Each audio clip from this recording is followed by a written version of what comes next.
They didn't like the conversation, the direction we was going in. That's gotta be it. That's gotta be it, man. See, that's what I'm talking about. Oh man, I don't believe that crap. Okay, so here, let me. You know what? I was doing too much. I was doing too much. I get it. I'm just gonna relax. I'm gonna turn it off. I'm gonna turn this thing off. Let me get back on YouTube so I can actually see the chat. Um, I'll try to use a little less bandwidth on my laptop while we're talking. So, give everybody a little time to get back in this thing. I believe we're live again. I don't flipping know. Everybody's probably gone doing something else now. Out here messing Yeah. around. On my end it says we're live. Okay, that's what's up. All right, let me see now. All right, all right. So I'm trying to be yeah, so look, I'm trying to get a grip on this whole thing. They must not have liked that conversation we were having, man. That's all I can say about that because, like we said off air, or like I told you off air, the situation is that, last week the phone cut off or the laptop went offline, but the let me see,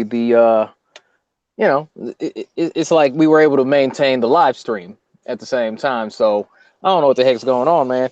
So there's another video to share, folks. So if you could do that, that'd be great. Uh, all right, So cool. so you want to test it? You want to keep talking about what we were talking about to see if they kick us off again? Um, let's get to the flat Earth news. And Yeah, yeah. And yeah, then they yeah. kick us off after we get everything out. Yeah. I think they can do that, man. They're out here. I don't believe this bull crap.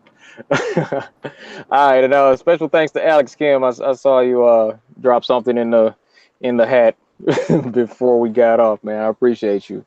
Jeez. Okay, so well, sir. Let me see now what we got. My man Sean G's in the house. Rebel Rob, I appreciate you keeping everybody in the loop. Yeah, let's keep it rolling. Adam G, what's happening, man? Last son of R&B. All right. Hey, Virginia, how you doing? All right. So, in Flat Earth news this week, folks, we had a situation. I want to share a little story with you. Let me do this screen sharing thing. All right. Hold on. Something's going on. That's okay. I'll start screen sharing in just a second. And yes, present to everyone, please. Yes, present to everyone. Now, all right. All right. So what we got? Let me see. All right. So what's going on right now? We got this article from Newsweek. Can everybody see that thing? Is that okay? Anyway, so we got this article from Newsweek. It says the Milky Way almost collided with another galaxy millions of years ago, and it made the stars go crazy. So that's what's going on right now, folks. Here, just a second. Let me fix one thing over here. All right. Let me see. I'm gonna close that. I can't have YouTube and Hangouts open at the same time, so I'm having issues over here. I hope everything's working out over on YouTube because I cannot watch on the screen. So, yeehaw. Let's continue. Vegan, can you see my screen? Can you see my screen? Am I even on this thing anymore? What's going on? All Yeah, I right. can see it. I can see it. All right, cool. I need you to be my eyes on the ground with this whole thing. All All right, right. I got you. All right. So yeah, audio and video is good. I appreciate it, Sean G. See, I got tech support working with me, man. That's what I'm talking about. Okay, so what's going on is the Milky Way almost collided with another galaxy millions of years ago, and it made the stars go crazy. I'm not even gonna watch this video, but just the idea of this. Um, do you have any questions about the title of this article? Because I got one, and I'm pretty sure it's something similar to your question about the title of this article. You talking about me? Do I Yeah, have a question? Oh yeah, you Yeah. know I do. Okay. Okay. So we'll get to that question, which is probably the same question I got. But okay. Let me read this real quick because this is Sure. what people are being spoon fed on a daily. Stunning new research from the European Space Agency, ESA, shows the lasting impact of a near collision between the Milky Way and another galaxy hundreds of millions of years ago, which sparked a ripples in a pond effect among the stars. Using ESA's star mapping mission Gaia, which measures the positions and velocities of over a billion stars. All right. Researchers could piece together the paths of a few million stars in the Milky Way. What the data revealed left them in awe. One shape stood out, a snail shell of stars swirling around over time. The event is thought to have happened between 300 and 900 million years ago. At the beginning, the features were very weird to us, said Teresa Antoya from Spain's University de Barcelona, who led on research in an ESA release. She says, I was a bit shocked and I thought there could be a problem with the data because the shapes are so clear. However, after rigorous validation by other teams of researchers, their findings were upheld. What they found through modeling does, in fact, exist in our galaxy, and that opened a new question. Why did this happen? The answer was the Milky Way came close to colliding with another galaxy. This set off millions of stars in motion, and it's and is the Can I interrupt you one real yes quick? yes Real quick. please go ahead. Did you say in fact? Can you go back to that part? Excuse me. Let me say. I don't know In fact. what they found through modeling. In fact, exist in our galaxy. Yep, that's what they said. Okay, I just wanted to get clarity there. Go ahead. Yeah, Keep yeah. going. You were supposed to co-sign right there and say facts. Okay. Okay, the answer was the Milky Way came close to colliding with another galaxy. This set off millions of stars in motion and is the cause of the characteristic swirl shape in the center of the Milky Way. It is a bit like throwing a stone in a pond, which displaces the water as ripples and waves, Antoya said. Now, this is time after collision, 912 million years ago. Wow. Wow, will you look at that? That's crazy, man. That's some crazy graphics right there. Somebody whipped out the old spiral graph, drew a little yin yang with the stars and all that. That's so cool. Facts. Hey, Facts. these are facts right here.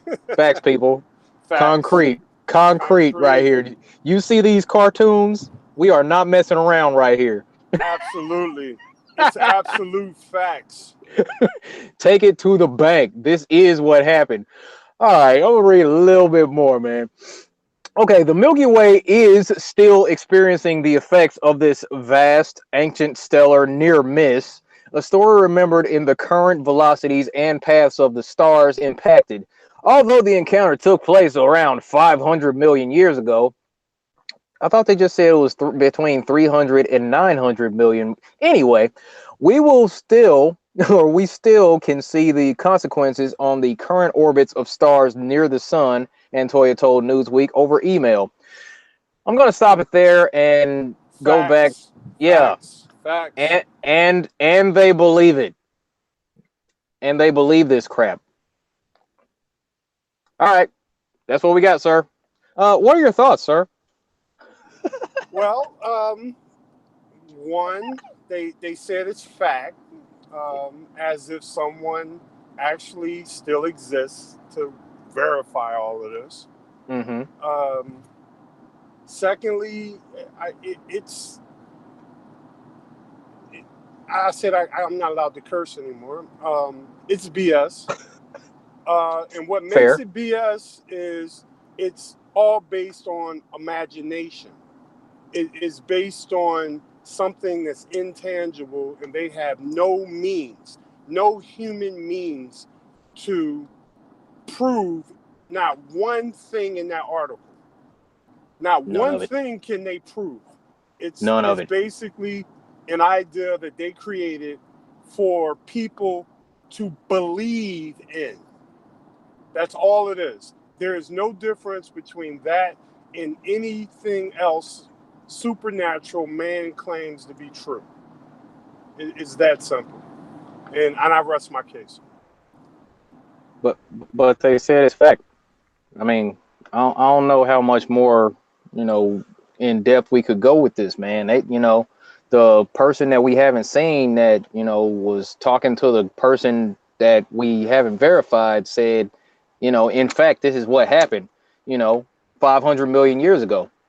Um, but this is the foolishness that people come up with, and they come to us like with such confidence in these theories, in these stories, you know, in these fairy tales.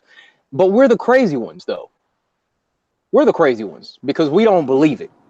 Exactly. We're crazy. But because they say it, we're supposed to believe it. And when they use the word facts, you're supposed to bow down and say, well, they're the smart ones. They have the PhDs. Therefore, it must be true. Oh yeah, I'm saying they look. People smarter than me figured this out, folks. And look, they said it happened millions of years ago, and they figured that out somewhere or another because the math all worked out. You know, they stared out into space with their telescopes and their observatories, and they discovered that how okay with their But modeling, their but modeling. the math worked out because they made the math fit their idea. Exactly. You know, And so we go they into this every week. We're right. like, what they do. I mean, what they did was basically said, okay, we're going to look at reality, and then we're going to create these equations to basically reverse what we see, and then we're going to make that fit, and we're going to use the fact that we've gotten the mathematics to fit in these convoluted ways with reality, and we're going to push that as fact. You're Forget breaking. what. Ah, Can you hear shoot. me? Can you Yeah, I hear can me? hear you. I can hear you. Okay, you were breaking up. Everything you Ah, just said. shoot. All right, so no, what it's like? What happened is like basically what they're saying is, you know, we're gonna look at reality, then we're gonna reverse engineer what's going on in reality to you know, fit our math equations. And I mean, we say that's all they did. But people keep coming to us like, yo, you know, you're screwed up. You guys are screwed up. Why don't you believe this? Oh, you think you're smarter than Pythagoras? Oh, you think you got it figured out better than Kepler, better than Newton, better than Einstein? Oh my God. That's all I got, man. I'm just ranting right now. Just ranting. Well, no, you're expressing exactly how they present it. But you know what makes this so sensational? What's that? Their claim, like initially you said that they look at reality and then they come up with these mathematical equations that's supposed to be representative of reality in their claim. The Yep. problem with this is they didn't even look at reality. You can't go back 500 million years. So what the hell are you looking at? What did you pot? Did I curse? Hell is not a curse word. Okay. No, hell, no, hell's So, fine. Go ahead. okay, hell's fine. Okay.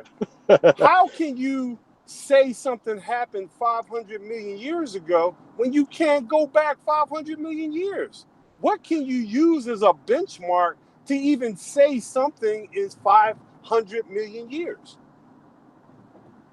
I mean, I what can we look at? Can we point at a tree or a mountain and say that's 500 years old? We right. don't have anything in reality that we could say is that could be representative of their claim. None. So they're Nothing. not even basing their idea on reality. They're basing it on sci-fi Straight up. with the assumption that what they say the Earth is 7 billion years old or something, 3 billion I years old. I forget how many billions of years they say at the Earth. I'm just like, how you know that? Who told you that? Who told you that? Exactly.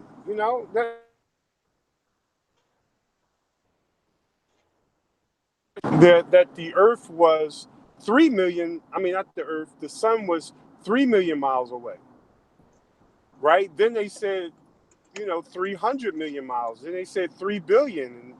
I mean, not 3 million. And then they went up to 93 million. So Right. these are nothing but imagination. It's sci-fi, it's fiction. Yeah. But they're trying to pass it off as nonfiction by calling it facts. They say facts. So now it's no longer fiction, it's nonfiction. Yes. Just because they use the word facts. I'm like, but where's the tangible evidence to substantiate your claim?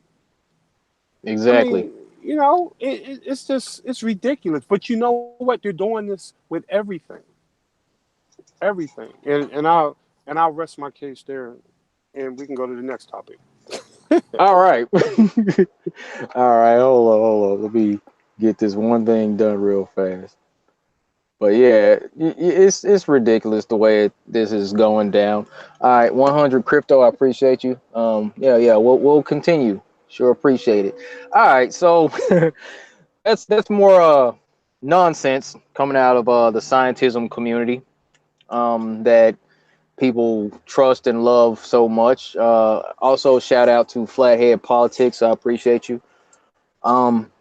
There's Here, let me show you this other thing. Let me show you this other thing that NASA did this week. And this is you're gonna like this one. Now there might not even be a need to do a lot of reading on this one, but we can just look at what pops up on the screen real quick. So yes, present to everyone, and boom. And here's what we got. This is NASA's new Home and City interactive website. How they trace space back to you. Do you see anything that looks familiar? It's not a ball. I mean, what they're doing, they created this house with a flat surface out in space. They create this little city thing with a flat surface flying around in space. I'm like, what the heck is this? What is this crap? It looked like truth in plain sight to me. But here, let's take a look at this. This was released on September 18th. This is NASA. This is their crap. You know what I mean?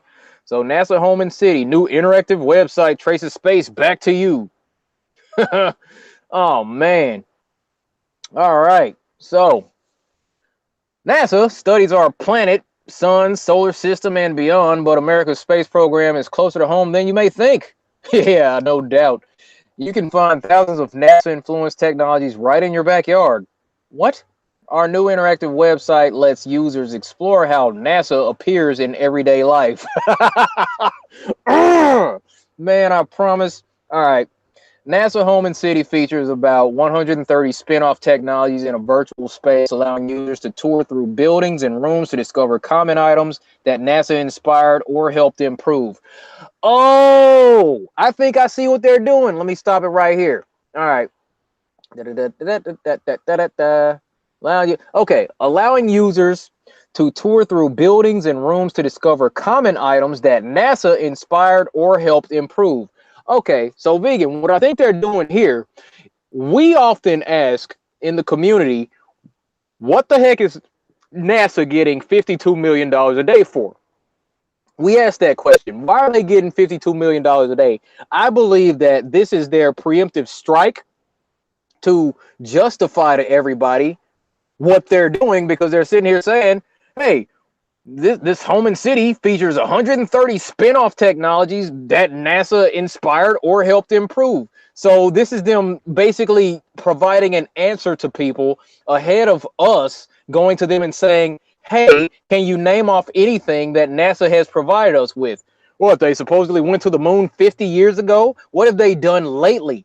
So this is their answer. They're like, yeah, they have all these spin-off technologies. Here, let's look at some of them.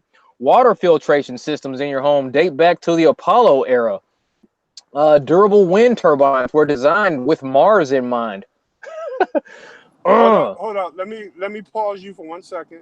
Please do. Water filtration was occurring way before NASA was even thought of. Are you sure? I'm positive. because human beings could not drink salt water and seawater. So Right. they've been doing filtration since the creation of man. So what the hell are they talking about? Man, look. And hell, and for everybody who's listening, hell is not a curse word. Yeah, we authorize.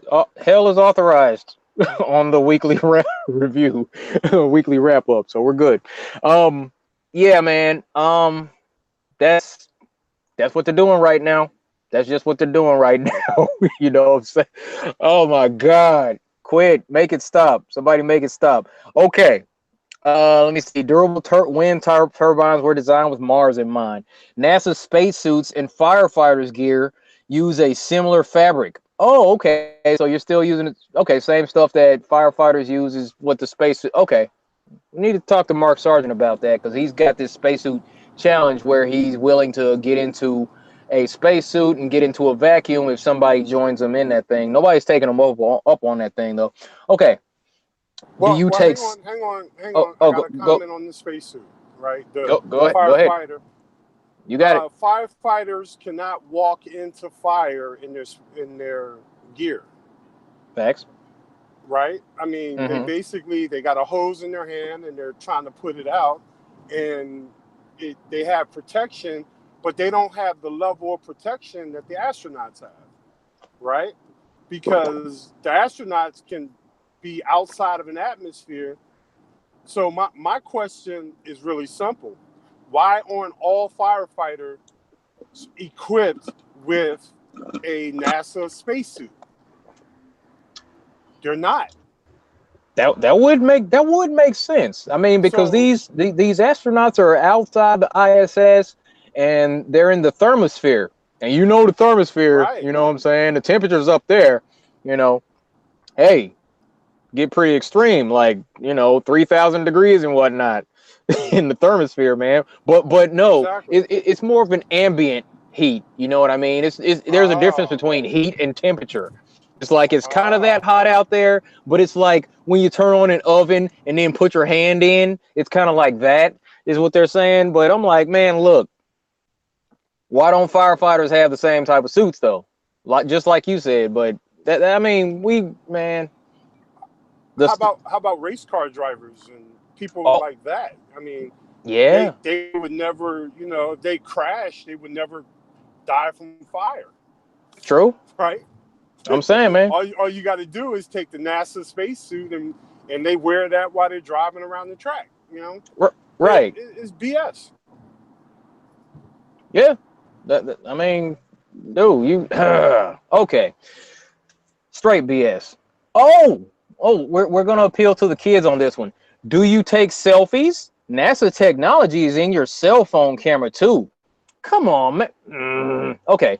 The images NASA captures of distant galaxies or newly discovered stars are often breathtaking and scientifically groundbreaking. Oh God. They believe this crap. The technology used to capture these images has evolved greatly over the years. In the 1990s, a NASA engineer built a new kind of image sensor. It is small, requires very low power, and is highly efficient. Excellent for space missions as well as digital and cell phone cameras on Earth. Space tech helps you out on the slopes. Oh, so it helps you ski also? All right. Hey, So can I comment on the camera real quick?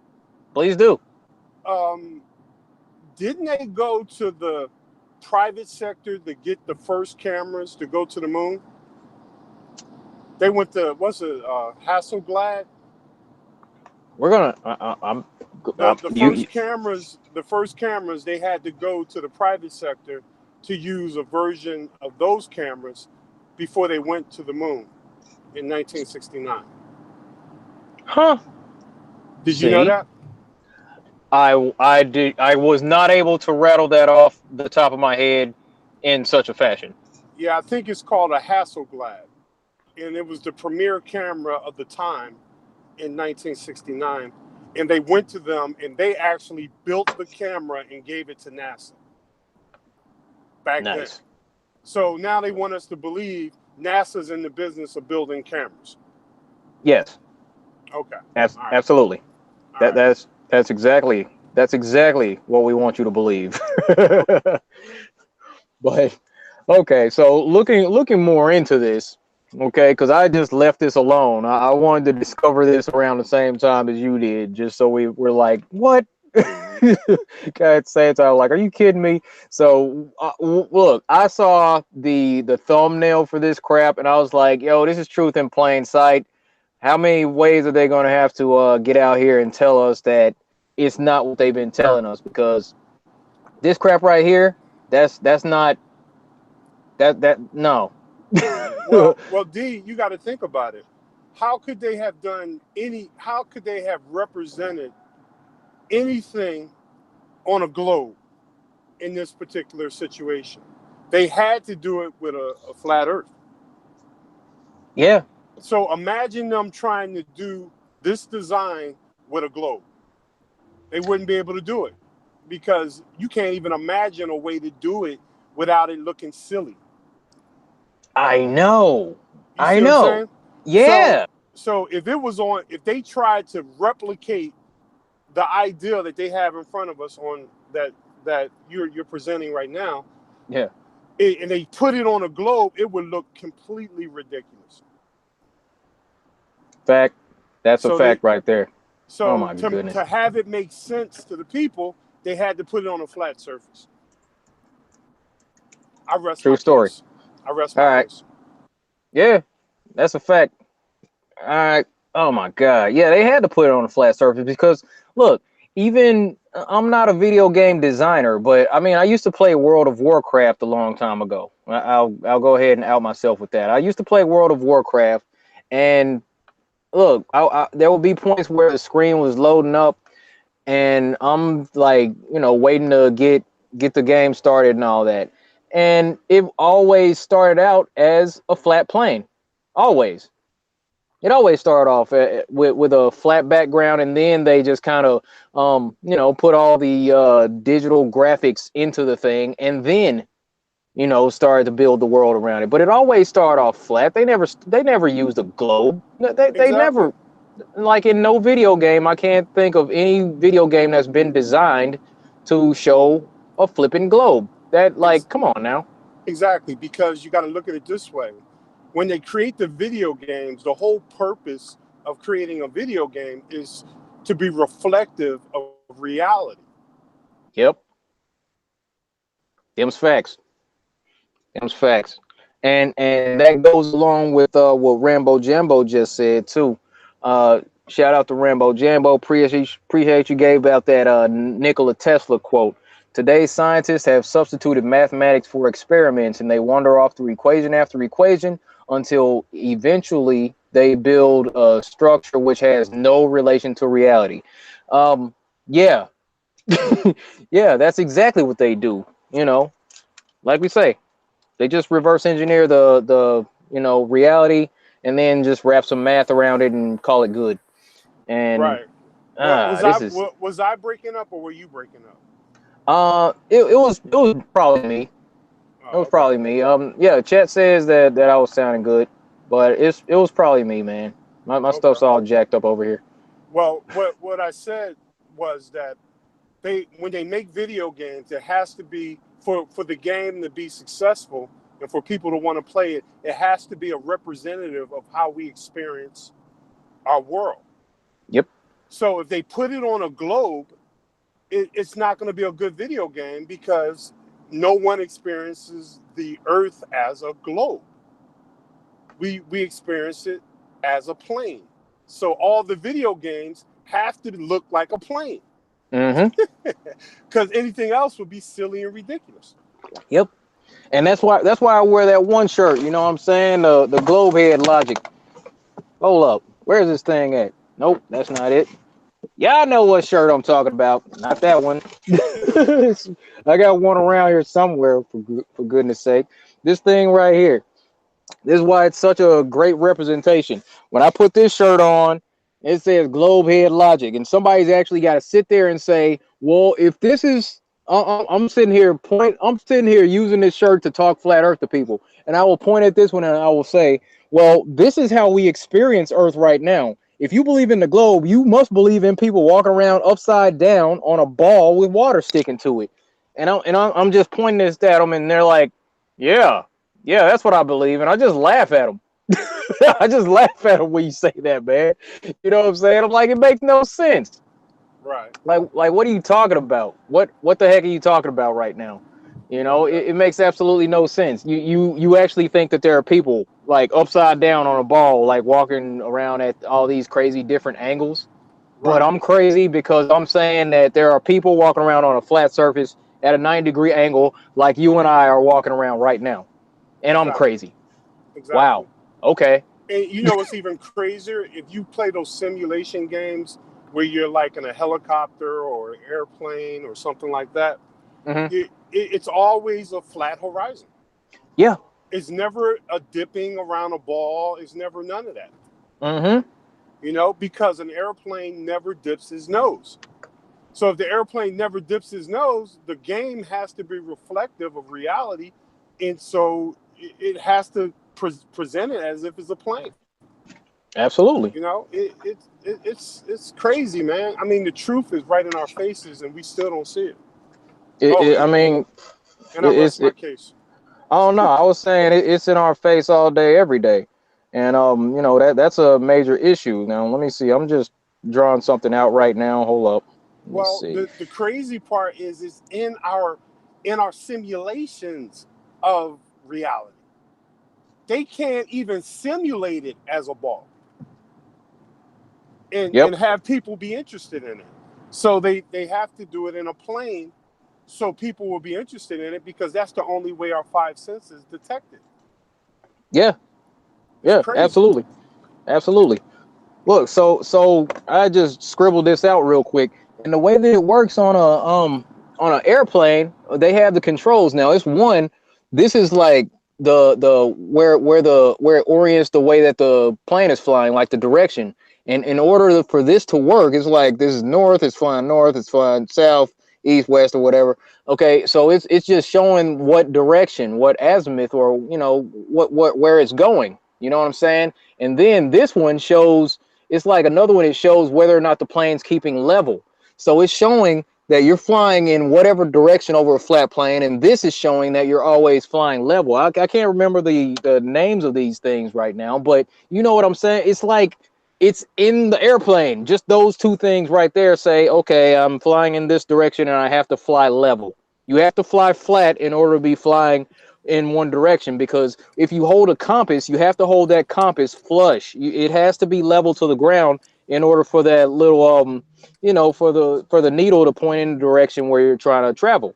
Right. Okay, so you have to hold that compass straight and level, and that's the same thing. It's like they're showing the compass direction there where the plane's flying, and then the other one where it's showing whether or not the plane's flying up and down. It's saying that the plane's got to fly level. Duh, Exactly. that's just It's, those two things. and how are Like, you flying level if you're going around a ball? you know, I'm like, come on, man, what the heck? So, this is the stuff that folk. It just doesn't work that way. It just does not work that way. You know what I'm saying? It's like those two things alone show you that a plane's flying over a nice level surface. Not to mention, if you were to take a spirit level on a plane and the bubble stays in the middle, duh, Right. you know. Exactly. So that's all we got for that. Do you know what's crazy about that point that you're making? What's that, boss? Is smart people, so-called smart people who really digest the scientific theories of our world, they fight tooth and nail to try to say that it, it's it our perceptions are wrong, but they can't show evidence that our perceptions are wrong. Exactly. It's not like they can point to anything and say, well, you know what, the reason you're wrong is because of this or because of that. And when they come up with examples, the examples are delusional. It's like you just gotta believe. And I don't know, man. It's almost like well, I've been thinking, well, go ahead. I'm gonna let you finish your report and then I'll share with you some epiphanies that hit me this week.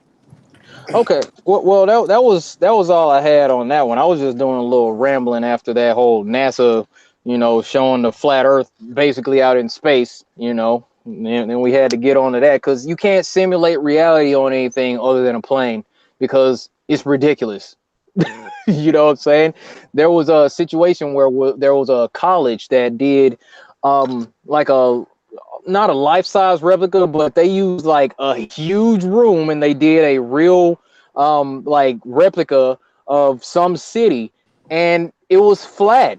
It was flat, and they I think they even used actual water in the whole thing, but it was like a big, huge area, and it was all freaking flat. Like, duh. How are you going to simulate life on a ball?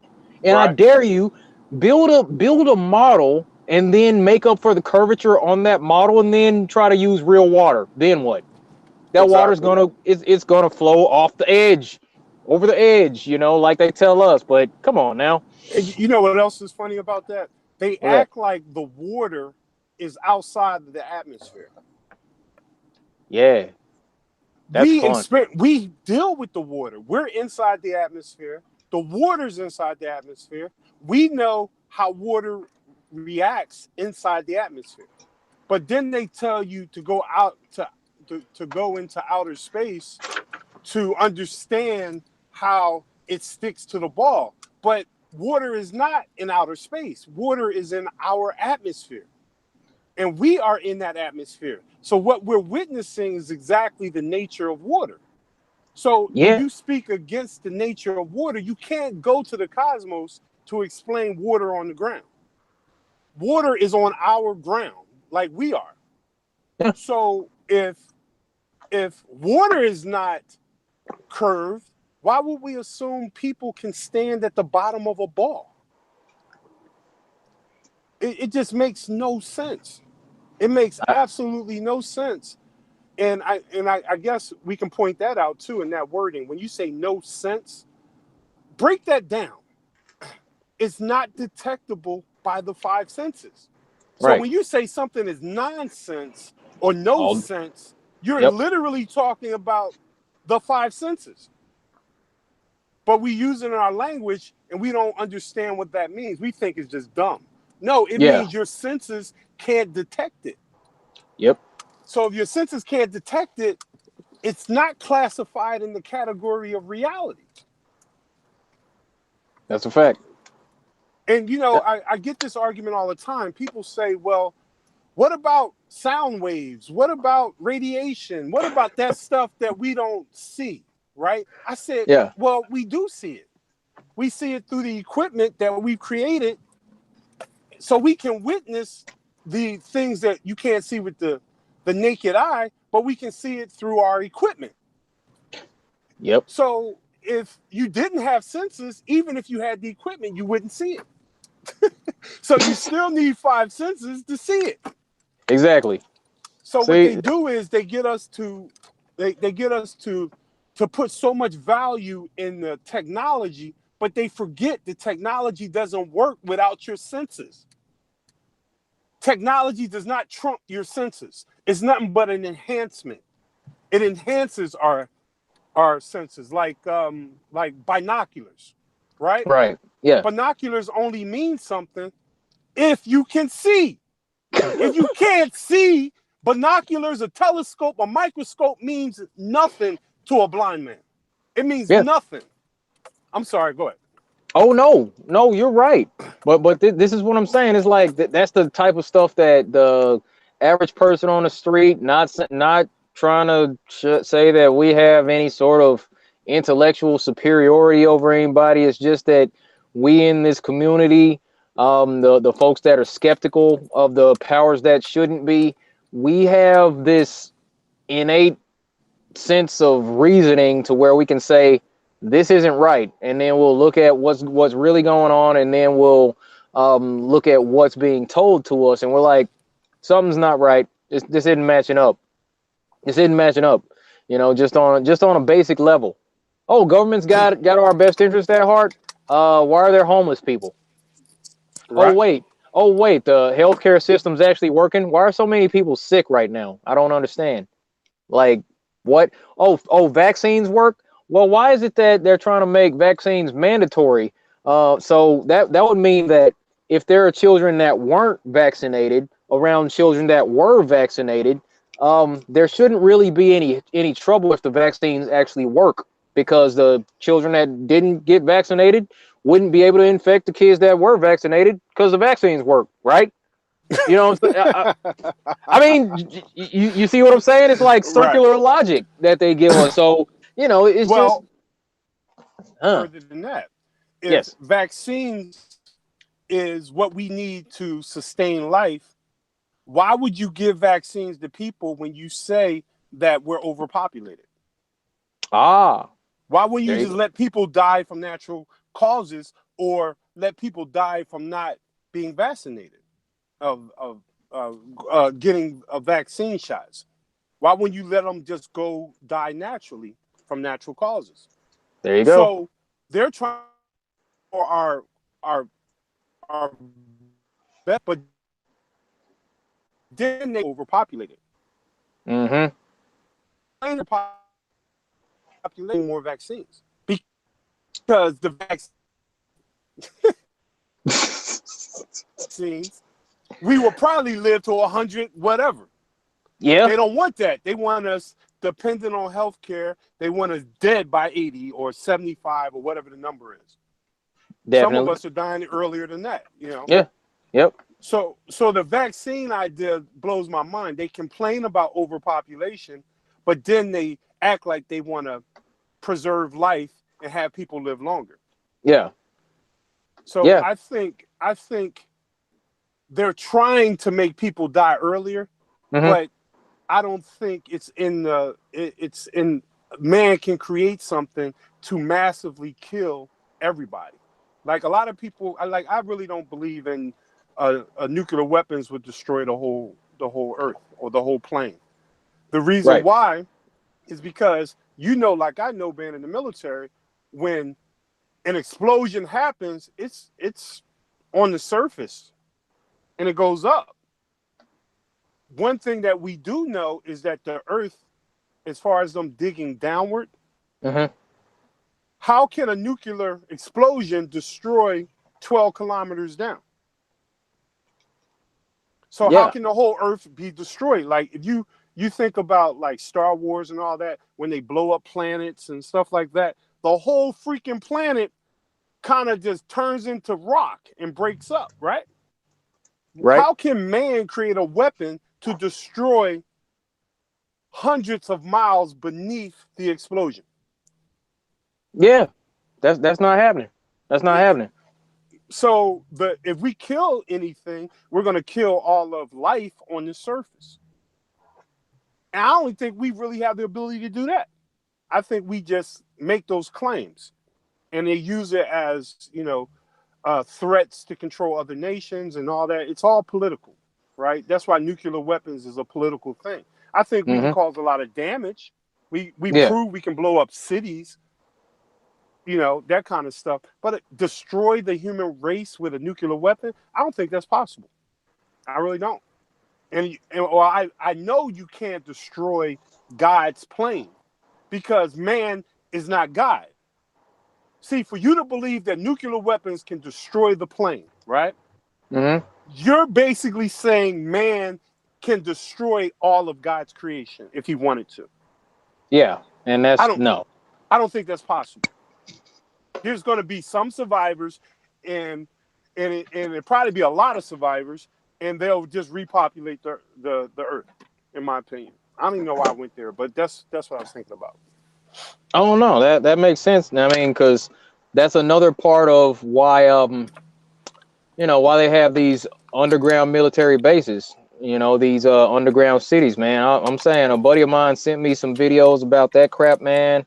It's like what, like 1,500 underground military bases in the U.S. So, I mean, if they did set off some sort of nuclear issue, well, not that nukes are real. If there was some sort of fallout somewhere or another, and as a result of the result of the 5G death towers, so as a result of AI taking over too much and all that as a result of destruction of the water supply on the surface. It could be all kinds of crap. If they start some kind of crazy situation where there's some catastrophe, whatever it could be, they can run underground. But I mean, it's also said that they can't really hide underground either. But I don't know, man. Let let me give you a vegan warrior, um, a vegan warrior conspiracy. You ready for a deep down the whole conspiracy theory? All right, let's get it. You ready? Brace Mm-hmm. yourself, because this is going to piss the conspiracy theorists off. Oh crap! Here we go. I know. Now they're going to probably be in the chat destroying me, and I can't see the chat. But Okay. but that's good, because I don't got to read what they write, right? Fact. Chemtrails cannot destroy humanity. All right. So with that, okay. Yeah. I get that. I get that chemtrail. I agree. The result of what they do, as a result of the chemtrails, the spraying the stuff in the air and then getting into the clouds, raining down, getting into the water supply, Right. Disrupting the pH of the soil, and Right. which in turn disrupts the growth of the plants and all that, which then causes disruption in the food chain out in wildlife. It's like a steady snowball effect. It's like one thing affects the other. So it's like tearing up the ground. It's tearing up everything that grows out of the ground. It's affecting what people eat that comes out of the ground that's been affected. It gets, I Right. mean, the chemicals get into the water, and I mean, it's a soft kill, but it's a slow kill. But I mean, enough of that crap, man. I don't know. I don't know, man. Okay. It's a ripple effect in my I head. In my head. I totally agree with everything you said. Okay. They're trying, but they got a problem. This What's is that? the problem, and this is why chemtrails can be a problem. But what you got to understand: every time it rains, it is kicking that. Oh, I was about to curse. It's kicking that stuff out of our atmosphere. Right. When every time it rains, the earth is cleansing itself. It clears the air. Yes. That is the way God created this plane, right? Right. Yes. And when it pushes it down to the earth, right, to the plane, Mm-hmm. you got to remember the topsoil that we're exposed to is can be contaminated, but it cannot stay contaminated. And what I mean by that is, I believe that there's a because of rain, the way rain washes the sky, Mm-hmm. it's constantly coming back down on the plane. And what it's doing is any pollutants, it's destroying over time. Because what a lot of people don't understand, every time it rains, it's a distillation process. It's Right. literally becoming distilled water. So anything that's in the oceans that's contaminated, and when it turns into a gas and it actually goes through the natural distillation process, Mm-hmm. the earth is constantly cleansing itself. Yes. Man does not have the ability to destroy the earth. The earth is so vast, and I believe that is an infinite plane. So that tells me right there, man is not contaminating the sky infinitely. He Right. doesn't have the ability. Mankind cannot do anything infinitely. Right. We live and we die. We don't operate on an infinite way of doing things. So no matter how much destruction we do, God cleans it up, or nature cleans it up. Yep. And all you got to do is look at our so-called nuclear reactor spills and all that stuff. That stuff is already, like in Japan, 3 Mile Island, it's already cleaning itself up. How is that possible if nuclear waste is supposed to be forever? How can man create something that's forever? Can't do it. The reason we believe this stuff is because they sell it to us as if man is God. And I keep saying the word God, but let's call it the source. The source that created nature created a process for man to not be able to destroy our world. Yep. That's what I believe. And that's why I say this is a deep, deep, deep conspiracy. So am I saying that chemtrails are okay? Absolutely not. Am I saying polluting the soil is okay? Absolutely not. Cutting down trees? Absolutely not. But what we do know, if we pay attention to nature, nature repairs itself. Yes. Man doesn't repair nature. Nature repairs nature. So no matter how much we destroy, and I don't encourage that or condone that, nature finds a way to replenish itself. And that tells you right there, it's by design, it's by a designer. So for us to believe that crazy scientists can say, well, we have a World War III and we start shooting missiles all at each other, Russia's shooting at us and we're shooting at Russia and the whole world's going to be destroyed, that is BS. Because man does not have the ability to destroy God's creation on a massive level like we're talking about an infinite plane. Okay, right? see, you left it kind of vague in the start, man. Why didn't you just say that? because people don't think about it this way. They see the destructive nature of man and they believe that destructive nature trumps God. Right. It doesn't.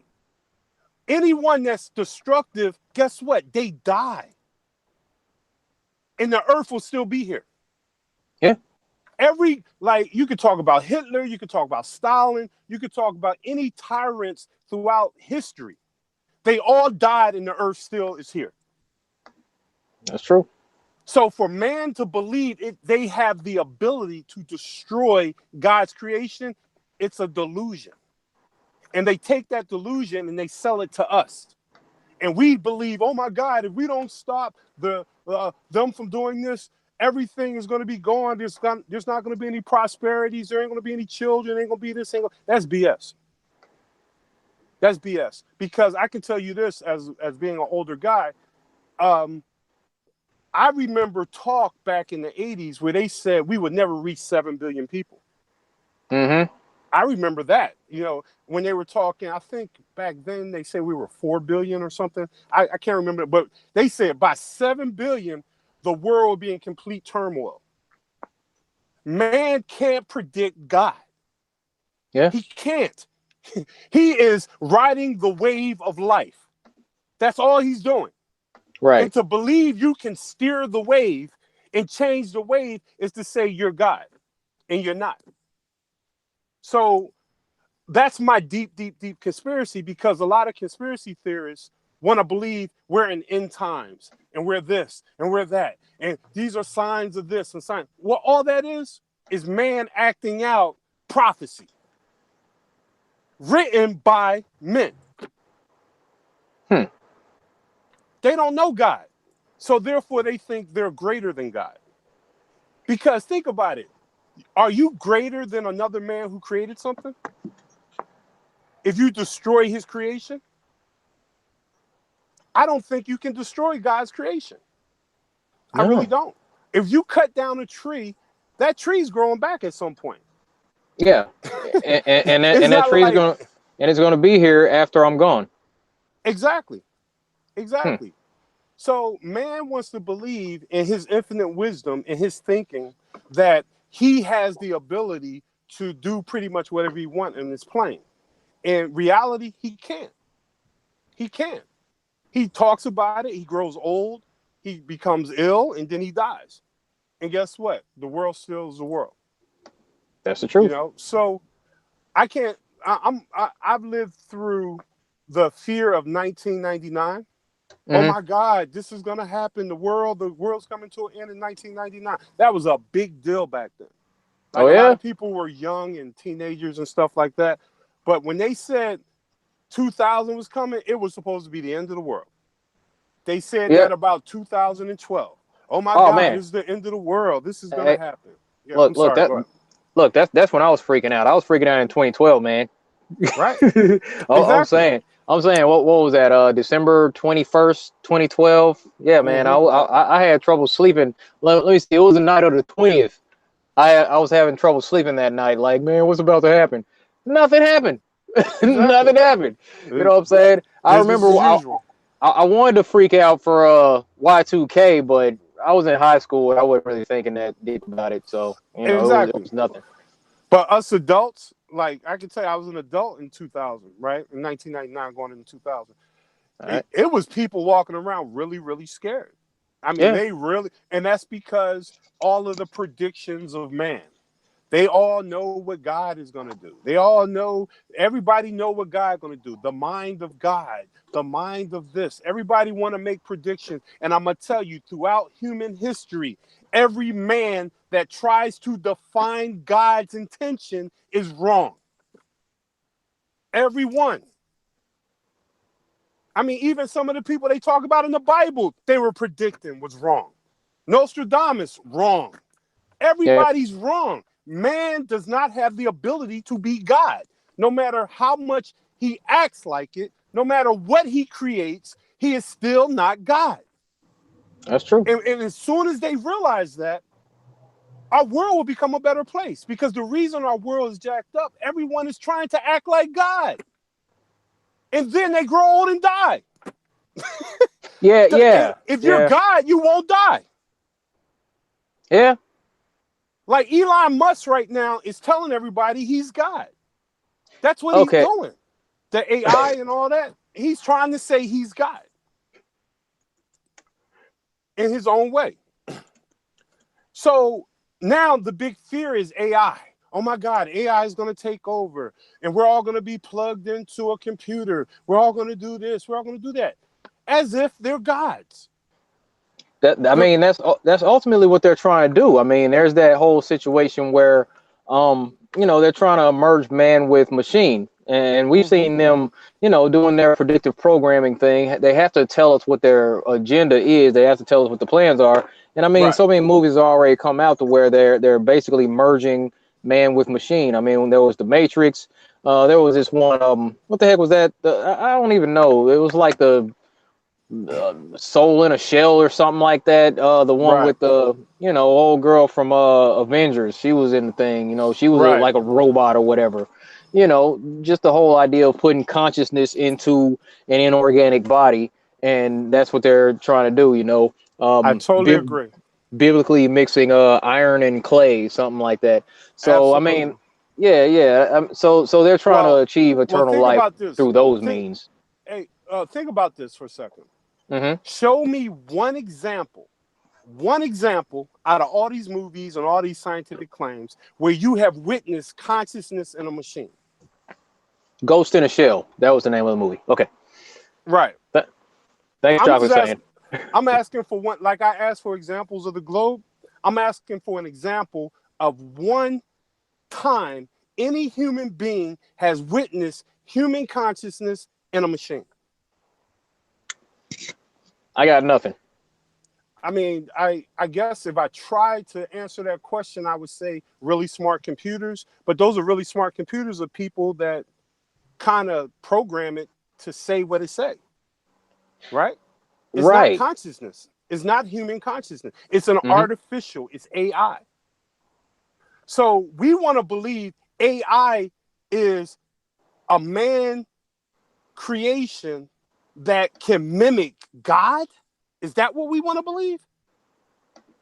I don't care how much man tries to create AI. It's not going to ever be God. It's not. It can't. Right. It just can't. And you know what? I recognize what my enemy is. I What was do. that? I'm a realist. I was thinking my enemy was anyone that was kind of just trapped in delusion, and my objective would be to try to bring them to see God's creation in reality. Right? Hmm. I'm wrong. My enemy, my sworn enemy as a realist is anyone who believes in AI. Yeah. And what I mean by that is for you to believe in AI, you must leave reality. Yeah. Yeah, and that's something that's being kind of pushed in society. You know, it's like just kind of slow walking everybody into this idea that we just have to deal with reality being what it is, and what it is it's kind of screwed up. You know, it's not hard to tell that the government's corrupt.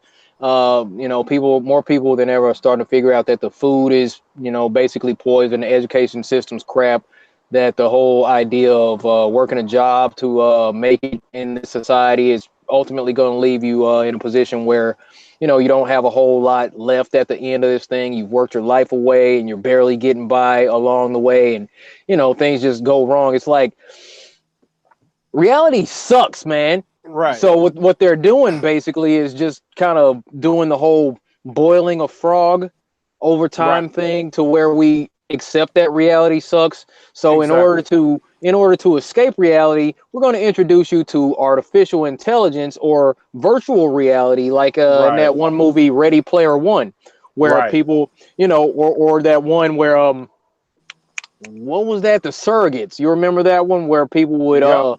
stay in their homes and they would basically sit in this chair and have their alternate robotic body consciousness um, navigating through reality, where because they didn't really want to deal with it. You know, they didn't want to deal with the fact that they were aging, that, you know, they had all these issues, man. It's crazy. And they've Right. showed us this stuff so many times. And when we come out, and it's like so devious the way that they did it, because in this situation, it's like we get to look at this stuff and say, this is them telling us how they want it to be. And then when we come out and say, yo, look, this is what they're planning on doing to us, the people that are still plugged into the matrix, they'll look back at us and say, you've been watching too many movies. Oh, you're talking about that movie Surrogates. Oh, you've been watching too many Terminator movies thinking that AI is going to turn on mankind. Or you've been watching too much iRobot thinking that robots are actually going to turn on. How many? Dude, I don't think I've seen one movie, one realistic movie where robots didn't turn on mankind because AI figured out that humans are the problem, so they tried to wipe us out. I'm not sure there's a whole lot of movies where that didn't come out. You know what I'm saying? It's crazy. It's crazy. Exactly. And Exactly. and that's And just it's an attack on God's creation. No yeah. matter if you like it or not, who created humanity? It is the source created humanity. An intelligent designer created humanity. So Mm-hmm. if you think it's good, bad, or indifferent, no matter what the hell your opinion is, something greater than us created us. Yes. So now the lesser thing is attempting to be better than the greater thing. Yep. But for them to be perceived as great, you must believe in their ideology. See, Mm-hmm. God doesn't operate off of ideology, He operates off of reality.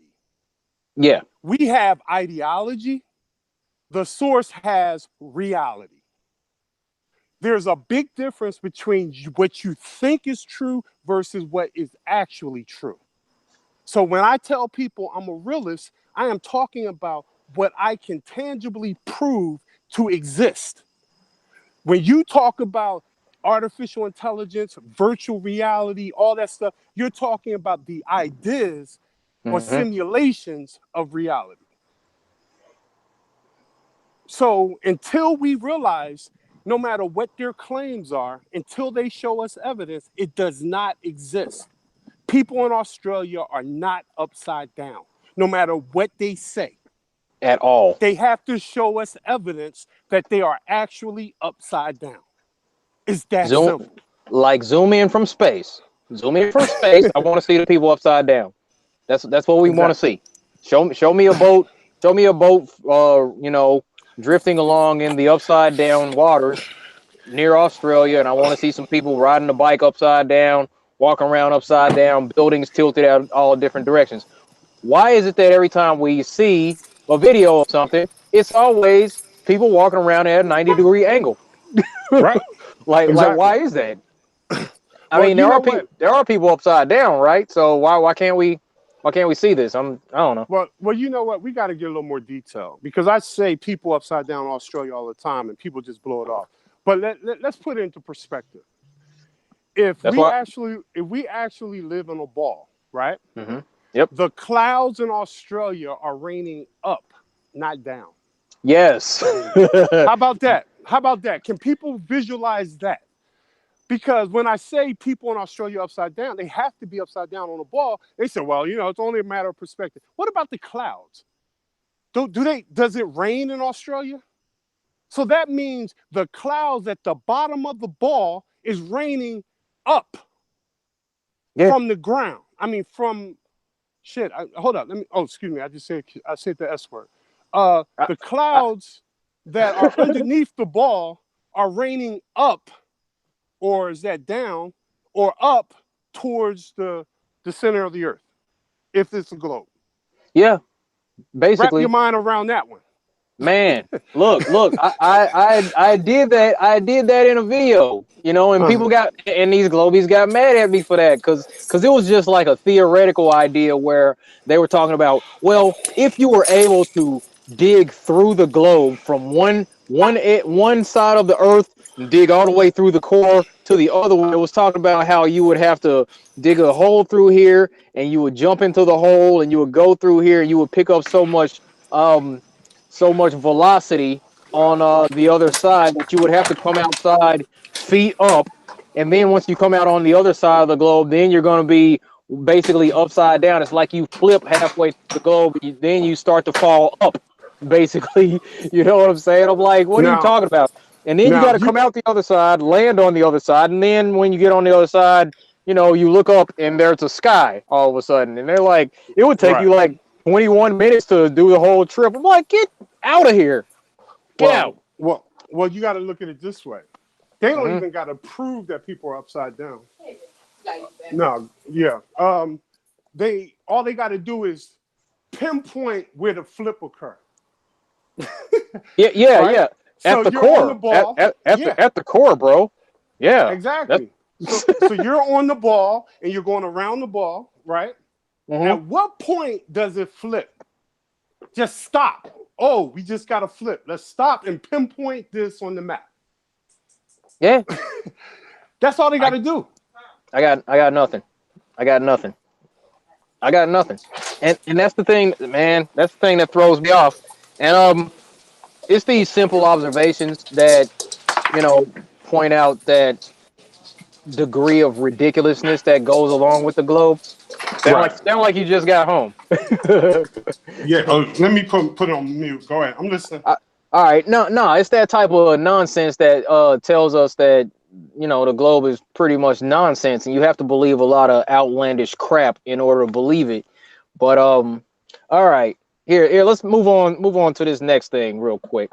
Just wanted to do a quick shout out to my man Zoom Truth out there out in Philly. He said he met with Brandon Schnurr doing some activism. Of course, you guys can do more. By all means, got mad respect for you guys out there on the streets doing this stuff. I personally need to get some kind of banner or something. I want to stand out here. I've been thinking about putting together a sort of kind of a book, kind of a picture book, with different areas in the book. So if, when you're talking to people about flat earth out on the street doing your activism, you're always going to come up with the same stuff. They're always going to say the same things. So when somebody says something about the ice wall, okay, then you pull out the tab ice wall, or where's the edge? And then you could go through all this and you could write out, and you have pictures of Byrd, pictures of Captain Cook circumnavigating, and at the equator, it's like 24,000 miles or whatever. And then Captain Cook took his boat around in this year and all that, and sailed around, and it took 3 years, and they went like 60,000 miles around, and they never found an inlet to Antarctica, things like that. So if you like have a book or something, and a reason to stay flat says I have a book, that's awesome. So you should produce that thing and get it out to everyone. basically what you want to do, you want to take ODD's 21 questions and then you want to create like a book format for people to have in their hands when they're doing their activism, and they can just flip to the page and they can start to talk to the people and they can show them pictures and give them numbers at the same time. I'd like to do something like that, or have something like that. If I find a book, a book with pictures and these figures and all that, okay, that people are actually going to pay attention to, then yeah, by all means, somebody hook me up. He's like, yeah, my book and my Bible. Awesome. Cool. Do that. That's what's up, man. So shout out to everybody doing activism out there. I wanted to say again, what's up to Flathead Politics. I appreciate you. If you got an app, then yeah, do it. That's the thing. That's the thing, folks. If you can put together some kind of flip book and go to each one of these tabs when somebody says something. Well, how do seasons work? Oh, let me see. Go to the one that shows the seasons. Well, what about this? Well, why would they lie? And then go to the back, and then you're gonna have like 20 pages of reasons of why they would lie, and that will break it down. So it helps people when you're doing your activism in real time, where they have something that they can, they're like listening to you and they can see you at the same time. So that's something that I believe would be helpful when doing activism. So shout out to Zoom Truth and Brandon Schnurr doing activism out in Philly. You guys are close to Richard Lopez, so get with him so you all could maybe hook up. I mean, the more the merrier out there doing the activism and all that. I personally need to hook up with somebody around here and try to do some things myself. So there's that. Let me see. What else was I trying to do? All right, so let's get on with this other thing. My bad. I didn't mean to sidetrack you. Go ahead. Get back on. Oh no, it's all good. Look, we're gonna do what we do. We'll finish up this, the topics, and then we'll jam on it. So I'm gonna present my screen so we can get into this next story. Present to everyone. Waiting for it. There it is. All the pictures go into the black hole. All right. So we got in Forbes. We got more space propaganda. This came out on the 19th. Astronomers discovered a real-life planet Vulcan, like from Star Trek. You remember Spock, right? Okay, so astronomers announced the discovery of an exoplanet with 8.47 times Earth mass. Wow. And twice Earth's radius in the 40 Eridani star system. Yep, distant 17 light years from our sun. In the Star Trek universe, the Eridani constellation is mentioned as the star system where the planet Vulcan, homeworld of Commander Spock, is located. And here, look, people. Oh, look, there's a little ad. And here, get out of here. Move. All right, screw it. There it is. Oh, look, folks. Here, let me make this cartoon really big for you. You see all that awesome CGI? Isn't that a great artist rendering? Is that the sun back there? Are they on the opposite side? Because if that's the sun back there, it kind of looks like it's coming in at the wrong angle. But never mind. But anyway, yeah. So let's just bring this back down. Oh wait. What does this say? What does it say? Artist's conception of a rocky world in the Eridani system, the exoplanet, is orbiting the artist's conception. This isn't real. Okay, that's what that means right there, globe believers in the chat. Artist conception. This isn't a real picture from a real satellite millions of light years or whatever miles away from Earth. Artist conception, not real. Anyway, moving along. In the original Star Trek series, the location of Vulcan wasn't identified. So how the flip do you know where it is? You know what? Never mind.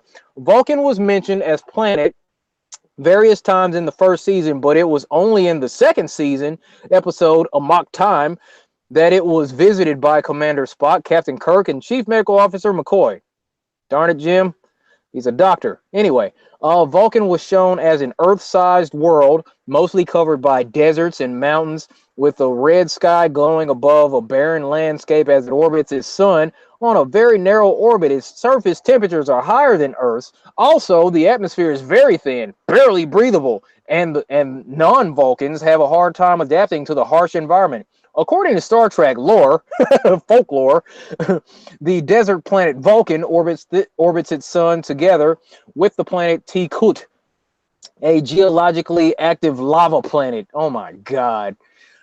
Okay, a little bit more. In the movie Star Trek II, The Wrath of Khan, released in 1982, the star for Eridani A was mentioned as Vulcan's son. In 1991, Gene Roddenberry, creator of Star Trek, published a short article together with astrophysicists. Oh my God.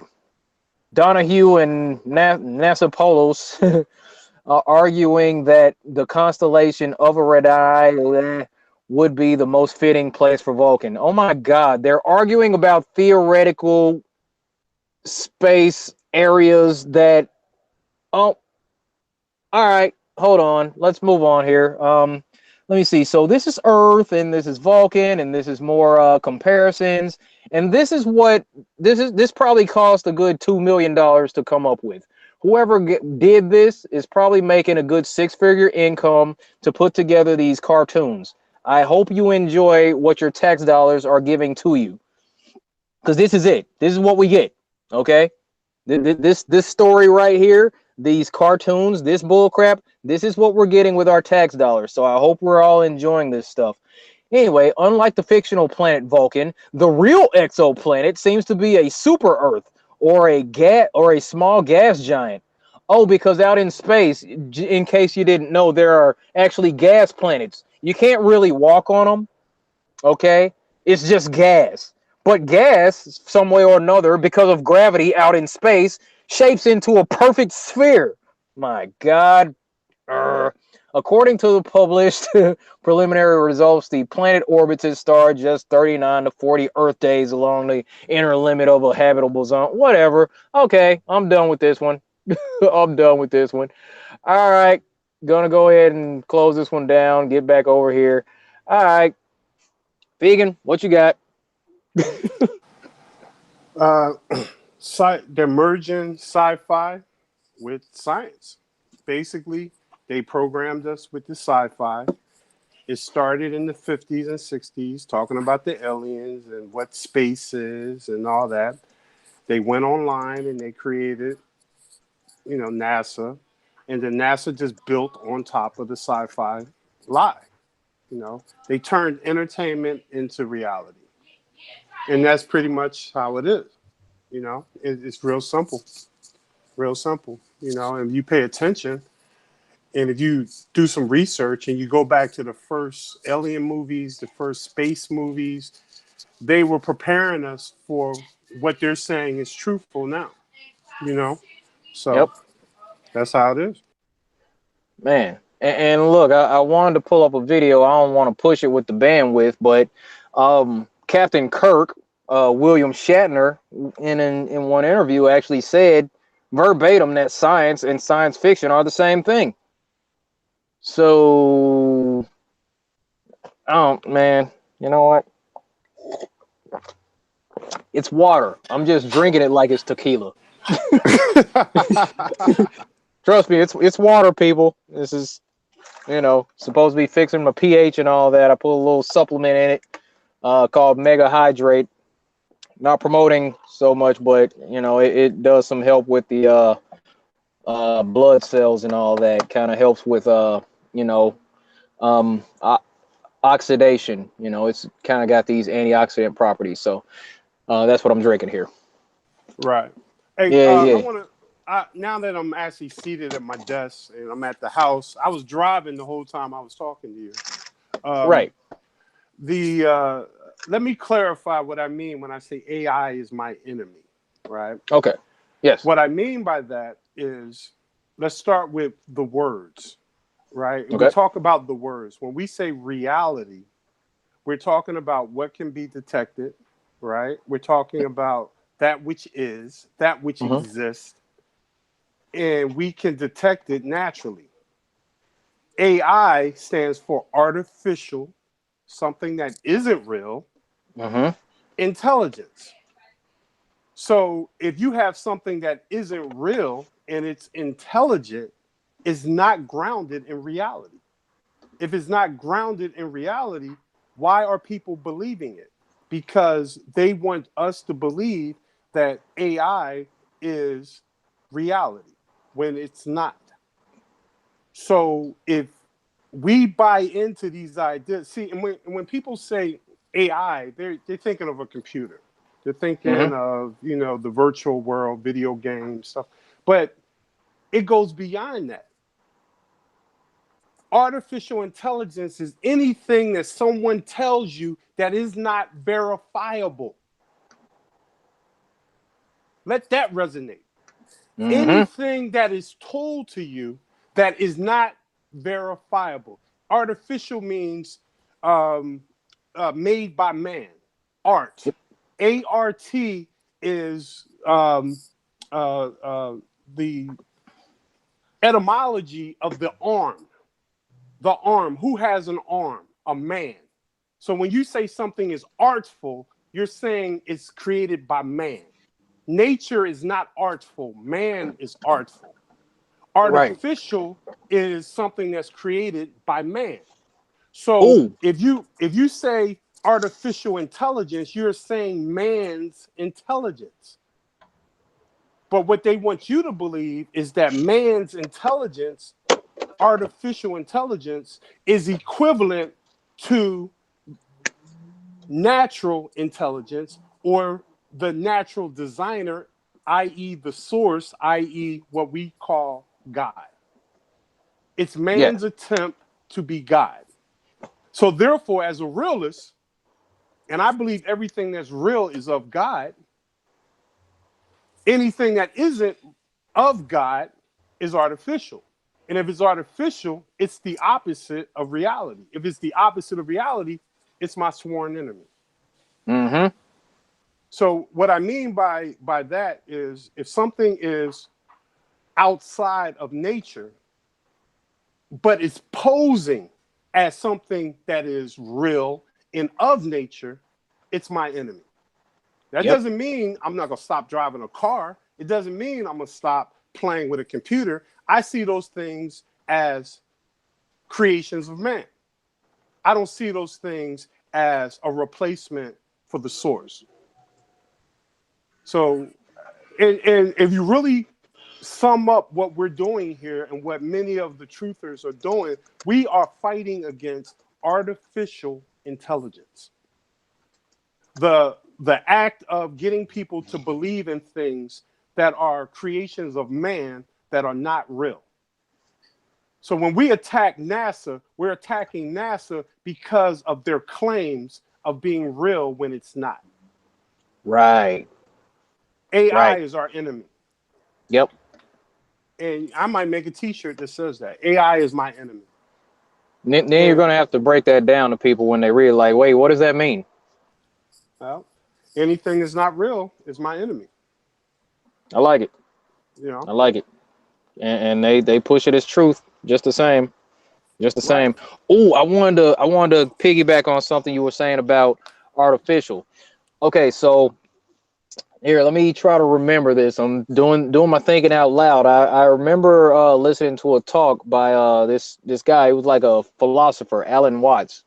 He was describing how the word artificial came to being. It's like back in feudal times when alliances were being formed between one territory and another. Like there's a prince or a king in this area that wanted to marry off his prince to a lady in another kingdom, so they would form a feudal alliance. It's like what would happen is artists from this kingdom, let's say, for example, if there was like the King of England wanted to I don't know, form an alliance with France, it's like he would marry the daughter of the King of France, and some French artist would basically have to paint out what the princess looked like out in France, right? He would have to like print out a lifelike depiction of this princess, and then they would take that portrait back to the King of England. So he would say, okay, let me see, just so he knows what she looks like, because they couldn't text a picture from France to England. You know what I mean? So they had to like and this was before the photography and all that, the cameras and all that. So, in order to get a good idea of what this princess looked like before he married her, this artist would draw her up and as close to reality as he could get it, and then they would, take the picture back to the king, and he would say, "Okay, all right, she looked good," or whatever, and judge to whether or not they're going to form the alliance, or whether he's attracted or whatever the mentality was behind that. And that sprang up in competition between artists in different areas of the world to see who could get the pictures of these prospective queens or princesses, closest to the realistic depiction. And it was called art official, is what they called it. So it basically, that's where the etymology of artificial comes from, because it's like creating an artificial picture, because it's not an actual photograph, but they called it art official. So it's basically artificial. That's how it translates there. And that's kind of where that came from. If dude was telling the truth, but I thought it was interesting that it came about that way. Know what I mean? Yeah, absolutely. Absolutely. But even our pictures are artificial. You know what I mean? Because that's why photographers like to manipulate the light. That's why they use makeup. That's why they use all these different angles to make a person look smaller and whatever the case is. So Yeah. they're still using that same premise. They're trying to be. I mean, I think they've gone a different level on this. They don't want reality in a picture. Because think about it. Who posts a picture that they think doesn't look like them on the internet, right? Everybody Exactly. puts their best picture. And by them putting their best picture, they want to be seen in a positive light. And I guarantee you, when they were painting those royalties, they made them look a lot better than they actually look. Oh yeah, yeah. There was actually one story that he told about too flattering picture of, I believe it was Anne of Cleves. Uh-huh. Like she wasn't all that cute, but he drew her kind of real pretty, like, you know what I'm saying. And then when they actually brought her around, he was like, "Yo, this isn't, you know what I'm saying, like what we do, like what we do, Right. in society today. Like, yo, you use this old picture on your profile, and that is not what you look like right now." And they did the same thing. They did the same thing back then. So there's nothing new under the sun. Right. So there's that. Yeah, they Shout out. had vanity. They had vanity back then. I mean, Oh yeah, they're probably more so vain than we are now. right. And it's like, you know what I'm saying? For example, still, like the king of France would say, "Hey, I want you to draw her up a little, my daughter." He would say something, you know that my daughter is not as attractive as I would like her to be. You know what I'm saying? Using the accent and all that. And he's like, "So I want you to kind of improve the appearance. Do you understand?" So, you know what I'm saying? Throw out the accent, and he would sit there and basically tell the artist, "Hey, I want you to draw her a little prettier than she is." You know what I'm saying? To Right. fool this king into taking her hand. Then they would do the paperwork, and then he would actually meet her and be like, "What the F?" You know what I'm saying? Like, what the Right. heck? So that's basically what's going on, man. That's craziness. Yep. But Yep. all right. So shout out to Rambo Jambo. Said we love you, D Marvel and Vegan. Keep up the fantastic work, man. Appreciate it. Appreciate it. We keep doing we'll keep doing what we can out here, but that's what was going on. Yeah, ancient Photoshop. Michael Exactly. Cyrus. Yeah, ancient Photoshop. Yeah, that was the early stuff, man. And faking their profile pics way back in the day. So that's what happened, man. Fake Yep. profiles, just doing headshots. You know what I mean? Yeah. Shoot, man. So But yeah, let me clarify one thing though. I'm yeah, talking about the problems with AI, right? And again, yes. when I use the term AI, I'm not just talking about computers. I'm talking Mm-hmm. about anybody who believes something is true, but they can't tangibly show that it's true. Yes. Like we were talking about the Milky Way bumping into stars or whatever that ridiculous stuff we were talking about earlier, right? Yeah. 500 million years ago. Yeah. So when you look at the whole concept of AI, that means AI is dominating the majority of what we perceive to be life now. Mm-hmm. Yep. And now they're getting us to believe that they can take consciousness and put it in a machine that's man-made and get it to work. My question to anybody that believes that, show me one piece of evidence that that's true. And I'm still waiting for the evidence of the supercomputer that can go to multi dimensions. I'm waiting for that evidence as well. I'm waiting for the collider to create a little bit of Genesis, replicate the Big Bang. I'm waiting for all these ideas. See, they talk about them, but they never ever show you. And why Yeah. can't they show you? If they can mimic God, they should be able to show us. But they're too Easily. busy. They're too busy focusing on getting us to believe it. Because once you believe it, they never have to show it. Right. You see what I'm Yep. saying? They don't Yeah. have to show that the earth is round if everybody believes it. True. You That's see what I'm true. saying? So I'm because I'm a realist, I don't believe mere words. I need to see the tangible evidence of something. But that's not the majority of people because the majority of people are not realists. For you to require evidence before you accept something, you're a realist. Mm-hmm. Most people turn their realism on and off. I keep mine on, and that's the only difference because we're all realists, right? We Yeah. all deal with reality, but some of us turn off our realizations of the world around us and just accept blindly, while others, like myself, I refuse to turn that off. So if you come to me with a story and say, X, Y, and Z, I flew through the air, or alien abducted me, or whatever, you got to Mm-hmm. show me some evidence, or I ain't gonna believe you. Right. It's that simple. Yep. And I think a lot of this comes from all the stuff I believed when I was younger. I accepted so many ideas, so many philosophies, so many trains of thought all throughout my life that right about maybe 7 or 8 years ago, I started saying, hold up, let me call people to the carpet in their beliefs. Mm-hmm. And when you do that, you never see the evidence. You just get more beliefs on top Yeah. of beliefs, on top of beliefs, on top of beliefs. And it's so much belief system that there's no room for evidence. You don't need, it's just accepted. Yeah. How many times have a globe earther told you, oh, it's been proven. Yeah. It's been debunked. It's been this. Right. Well, tell me how. Oh, more times than I can tell you because I've made multiple videos where people were supposedly debunking, and I'm like, it was an observation. What's to debunk? you know, Right. like, what are you talking about? I was debunked. What? Get out of here. Um, Yeah. yeah, Anyway. man, I feel you. I feel you. Craziness. That's the craziness that's going on Well, right now.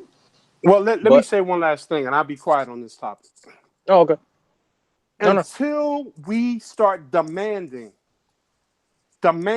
evidence in reality, we're gonna continuously fall deeper and deeper to their claims of beliefs Mm-hmm. or claims. We're gonna go further and further down the rabbit hole. And as the new generation comes in, the next generation of adults, they're gonna believe we put the work in. Therefore, they can just believe it. Exactly. Like When they'll really be we have they'll, not put the work in. yeah, they'll be born into the system and they'll think that the system's already in place and it's unquestionable at that point. By the time they get here, they just accept the reality that's been presented to them, and that's we can't do that anymore. We can't Right. do that anymore because it doesn't match up with the reality that we observe. But they keep us so busy that we don't observe reality, man. It's like this constant loop, and we have to, for lack of a better term, we have to destroy the foundation. Right. We have to destroy the foundation, man. That's it. And That's the it. only way you can do that is by demanding evidence on your claims. Because think about it, they're the most powerful, right? They got the most money, they got the resources, they got everything. The our power is basically saying, if you say this is true, show me tangible evidence where I can detect that is true. Mm-hmm. And that's our power. But if we give that away, and that's why I say this about flat earth all the time, we can't take people from one belief system and put them in another belief system. We have to, in my opinion, or we should, or this should be the goal, if we're going to get people to stop believing in the globe, we should move them to reality. And by default, that's flat earth. Yeah. Everything about flat earth is reality when you go off what we experience. We experience reality and we experience the earth all the same. So I'm not just talking about the vegan warriors' experience of the earth. I am talking Mm-hmm. about every person who has ever existed experience. All of them. No matter what they think. See, Einstein never witnessed curvature. Nope. Galileo never witnessed curvature. Kepler, Newton, none of them witnessed curvature, but they might None. have believed that there was curvature. So they Mm-hmm. died believing curvature, but they never witnessed curvature. Yep. All I'm saying is, don't go to your deathbed believing in something that you've never witnessed. That's all I'm saying. That's not bad. That's not a bad thing. That's not a bad thing. I mean, being that's what's going on. You know, like I had to do a talk about that. I was like, they hijacked our senses, Yep. basically. You know, taught us how not to trust our own selves, and it's just ridiculous how deeply people will fall into that and just continue on this foundation that's already shaky to begin with. Okay, we're on a globe. So if we're on a globe, that means that we evolved from monkeys, basically. And because we evolved this way and we accept evolution as a fact, that means that we accept the Big Bang as a fact. And if the Big Bang happened, then that means explosions can happen out of nothing and form this perfect system the way that it works on such a regular cycle for all of recorded history. And yet, you know, all this happened from nothing. So in the whole Big Bang system, there's no room for God. There's this vast, infinite universe where I mean, it was a random accident, and we're small, and it's just ridiculous. It's all piled on top of a shaky foundation, and the shaky foundation is basically everything popped out into existence from nothing, and that doesn't happen. That doesn't happen. There's nothing in reality that points to that happening. We haven't seen that. Just like you were saying earlier, the Large Hadron Collider. I want to see can they create a small scale event where it causes, you know, something to be created, like create a small universe out of nothing. Go ahead. Let me see. Right. Fire a proton into an electron or a neutron from 23 miles away or whatever. Bam, and they slam together and then create a little universe. Let me see. Let me see. Just put a little camera down there so I can see this happen. Look, Right. and I keep it like super simple. I'm like, yo, show me. Look, I'll just boil it down. I'm like, look, show me evidence of water sticking to a ball or it didn't happen. Right. Exactly. Show me evidence. Go get a ball, pour some water on it, make the water stick to the ball or it didn't happen. Well, that's stupid. Exactly. Okay, Exactly. you know. And the other aspect of it, you just said something very, very powerful. You said that they believe there's no room for a designer. Mm-hmm. The reason there's no room for a designer is because they want you to believe they are the designers. Exactly. The They want to architects. pass, yeah, they want to pass themselves off as God. Mm-hmm. You know what I mean? So what they do is they say, well, there's no evidence of God, but there is evidence of God. Now, Everywhere. folks, don't get caught up with my usage of the word God. When I say God, I am talking about something that, one, we don't understand. Number one, I don't even think we can understand God if we wanted to. That's Mm-mm. my that's my opinion. Number two, I am talking about everything in nature that you see is put together intelligently. So I can talk this from a scientific perspective, or I can talk this from a religious perspective, because I think it's one and the same in some way. Because you develop this religious ideology in your mind of what you're seeing. You don't really know what it is. You don't know how it was created. You don't know who actually created it, but it's intelligent and it's beyond our intelligence. Mm-hmm. Now, some people want to go further and talk about aliens, and they want to talk about this and talk about that. I'm not going there. All I'm saying is I am recognizing that there is something greater than ourselves. Yes. And whatever camp you want to go into and call it what it is, that's on you. But guess what? When you start calling it what it is, you're speculating. Because I honestly believe we can't know that answer. I don't think we're here to know that answer. I really don't. Like I tell people all the time, I honestly believe I figured out my purpose, why I exist, why I am here. And honestly, I believe it's everybody. And I come down with two things. One, we are here to witness the sources or God's creation. We are witnessers. And you can't witness something if you don't experience it. You are not a witness if you don't experience the creation. That's number one. Number two, and this is what resonates with me, guys. It's not based on a religious belief. It's just what I've come up with that satisfy my ideas of who I am and why I'm here. The second thing, express unconditional love. Witnessing God's creation and expressing unconditional love. Everything else is a distraction or a complement to those two purposes. Mm-hmm. That's the way I see why we're here. Because if you think about it, if we were supposed to do more than that, we probably wouldn't die. We probably wouldn't die. We come here, we do those two things, because if you're expressing love unconditionally, you are enhancing God's creation. If you are witnessing God's creation or experiencing God's creation, that is the perfect life, in my opinion. To add anything else to those two purposes, to me, is a distraction, or it's something that's a complement to those two. That's the way I see it. I think I figured out my purpose. And that's like the oldest question man has had since he's been thinking. Why am I here? What am I supposed to do? Well, one, you're supposed to always express unconditional love.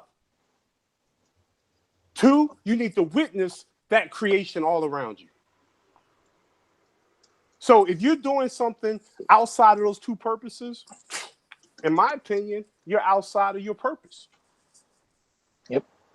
So y'all can say what I'm saying is about religion. It's not. Because in there, it doesn't say do any of these other extremes that we hear, right? Because if you're witnessing God's creation and you're expressing unconditional love, you're not hurting anyone.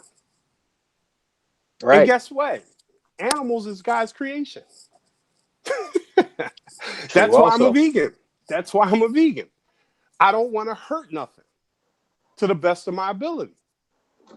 You know, so again, to me, it took me a long time to get to these ideas, but I know it's a journey. People need to find out the truth and what I'm talking about, or they may have to find another avenue, you know, if there is one.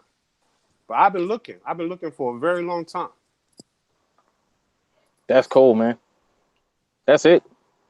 That'll work.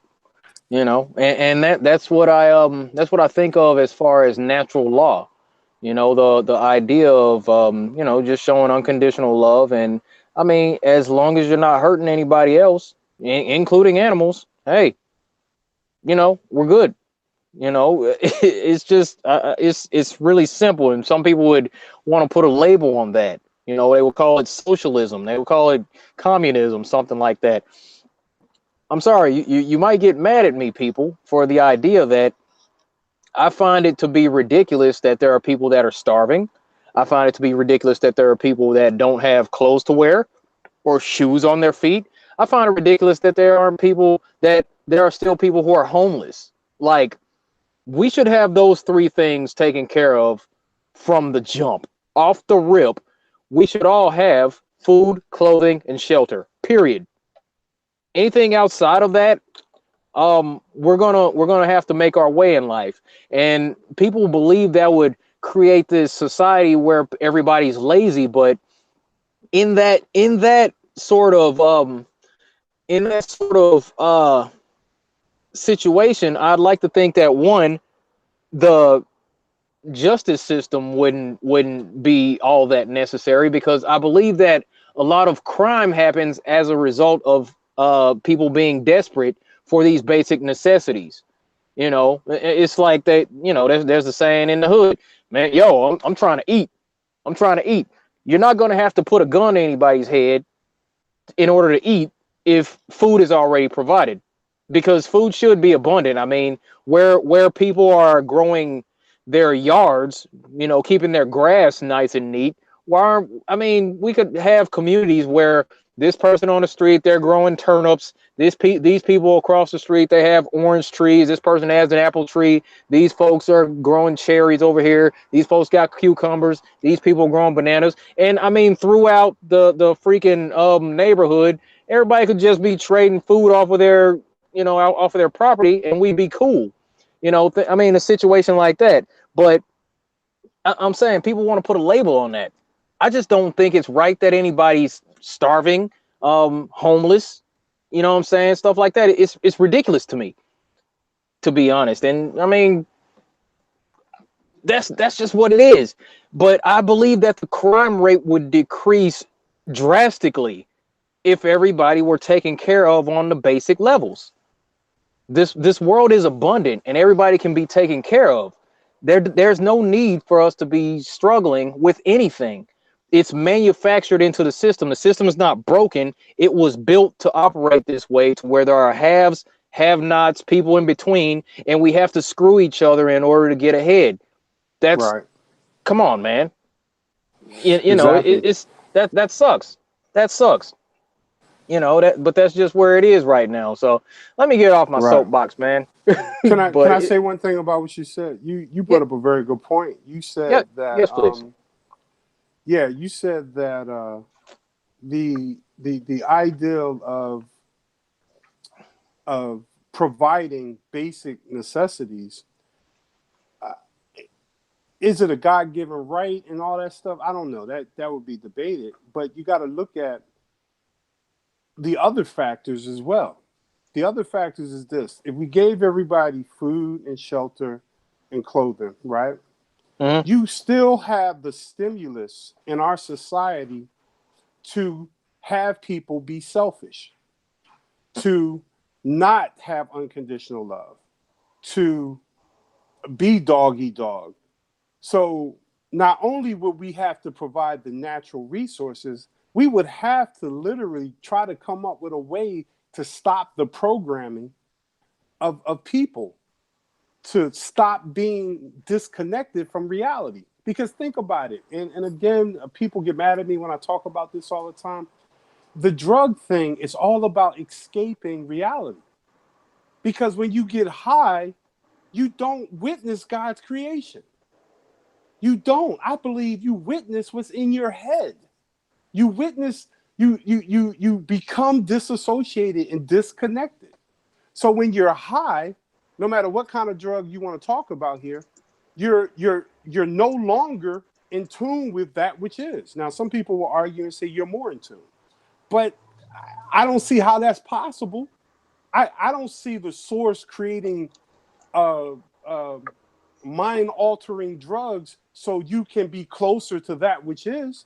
Why wouldn't it just be a natural connection?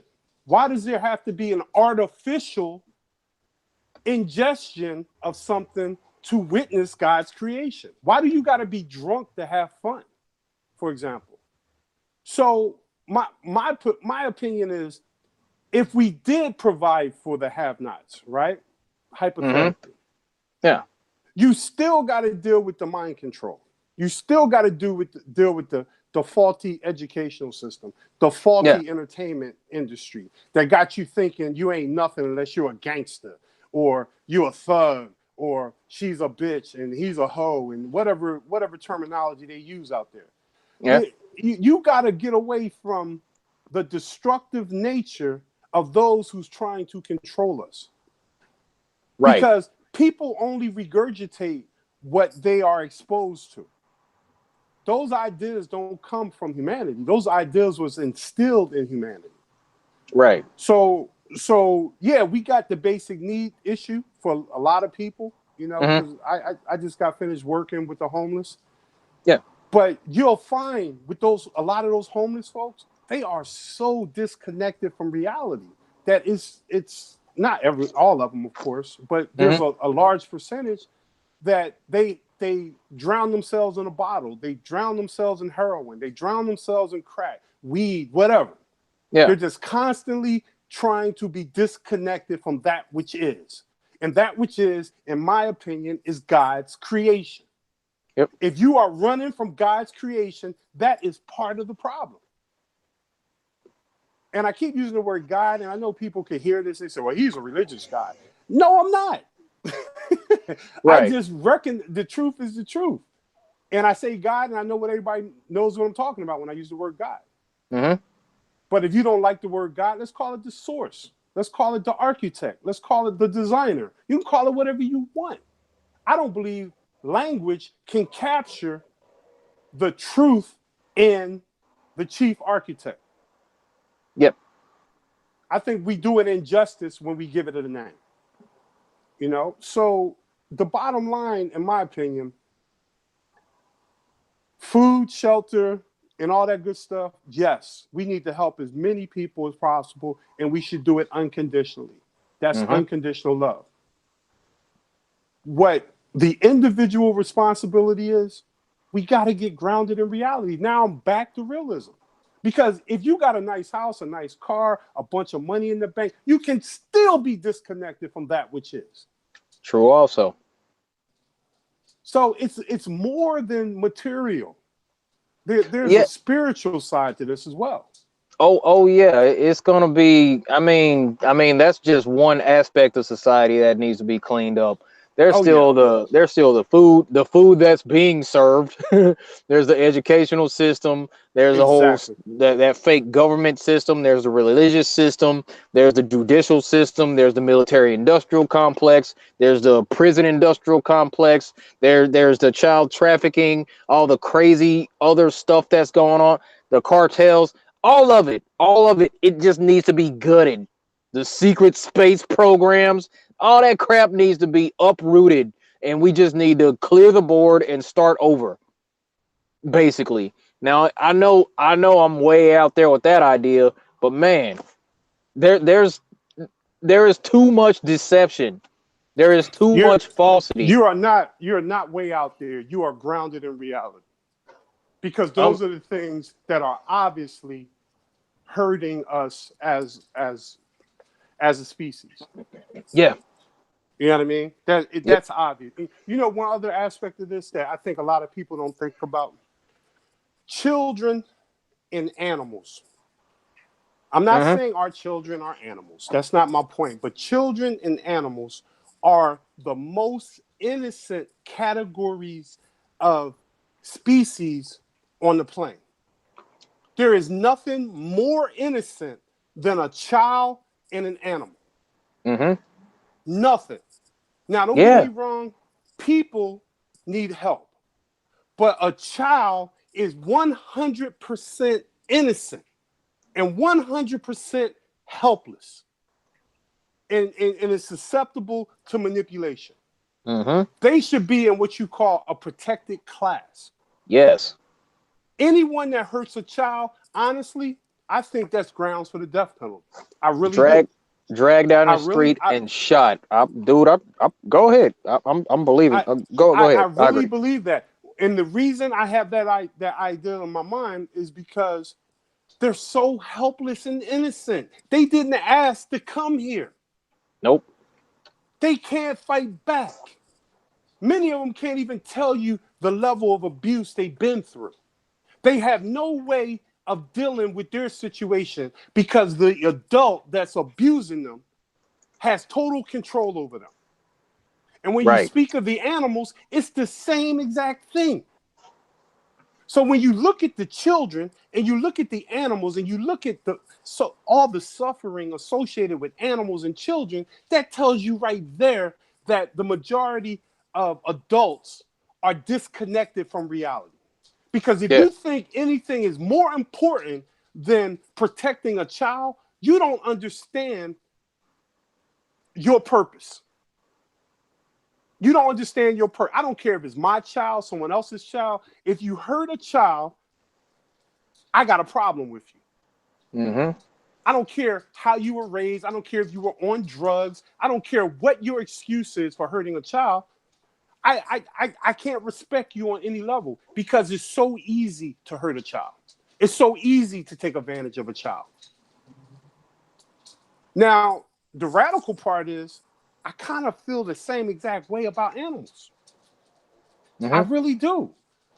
And I'm not going to say that a person that hurts animals, and to me, eating animals is hurting animals.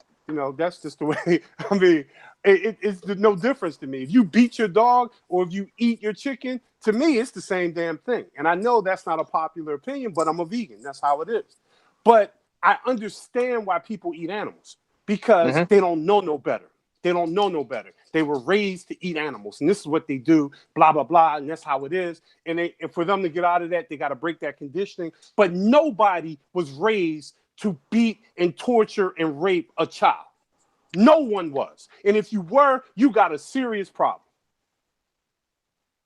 Yep. So the two classes of life on this plane should be protected, in my opinion.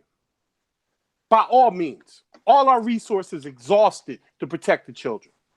This should never be, well, we don't have enough funding to take care of a homeless child. Oh no, that's bullcrap. A child and homeless should not even could be mentioned in the same paragraph. Heck no. Now, Man. adults, that's another thing. Because why are adults so different than, let's say, animals and children? They have choice. Now, some people will argue, well, adults don't have choice. Under certain conditions, you don't have any choice. No, you always have choice. You always have choice. You may not have the choice that you want, but you have choice. And on top of that, a lot of the adults that go through so much damage, it's because they were abused as children.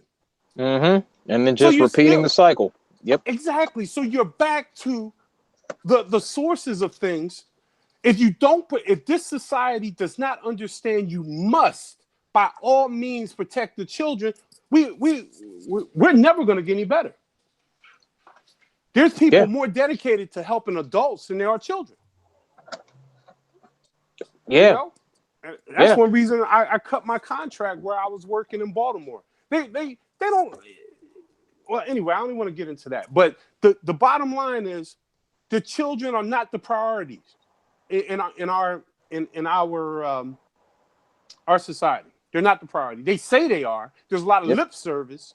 Yeah. But when homelessness does not exist with children, that's when we're taking care of children. When good education is synonymous with all children, that's when we're taking care of children. Mm-hmm. Clothing, food, those basic necessities that you're talking about. Yeah. That should automatically be in place for children. If they got parents or not. Mm-hmm.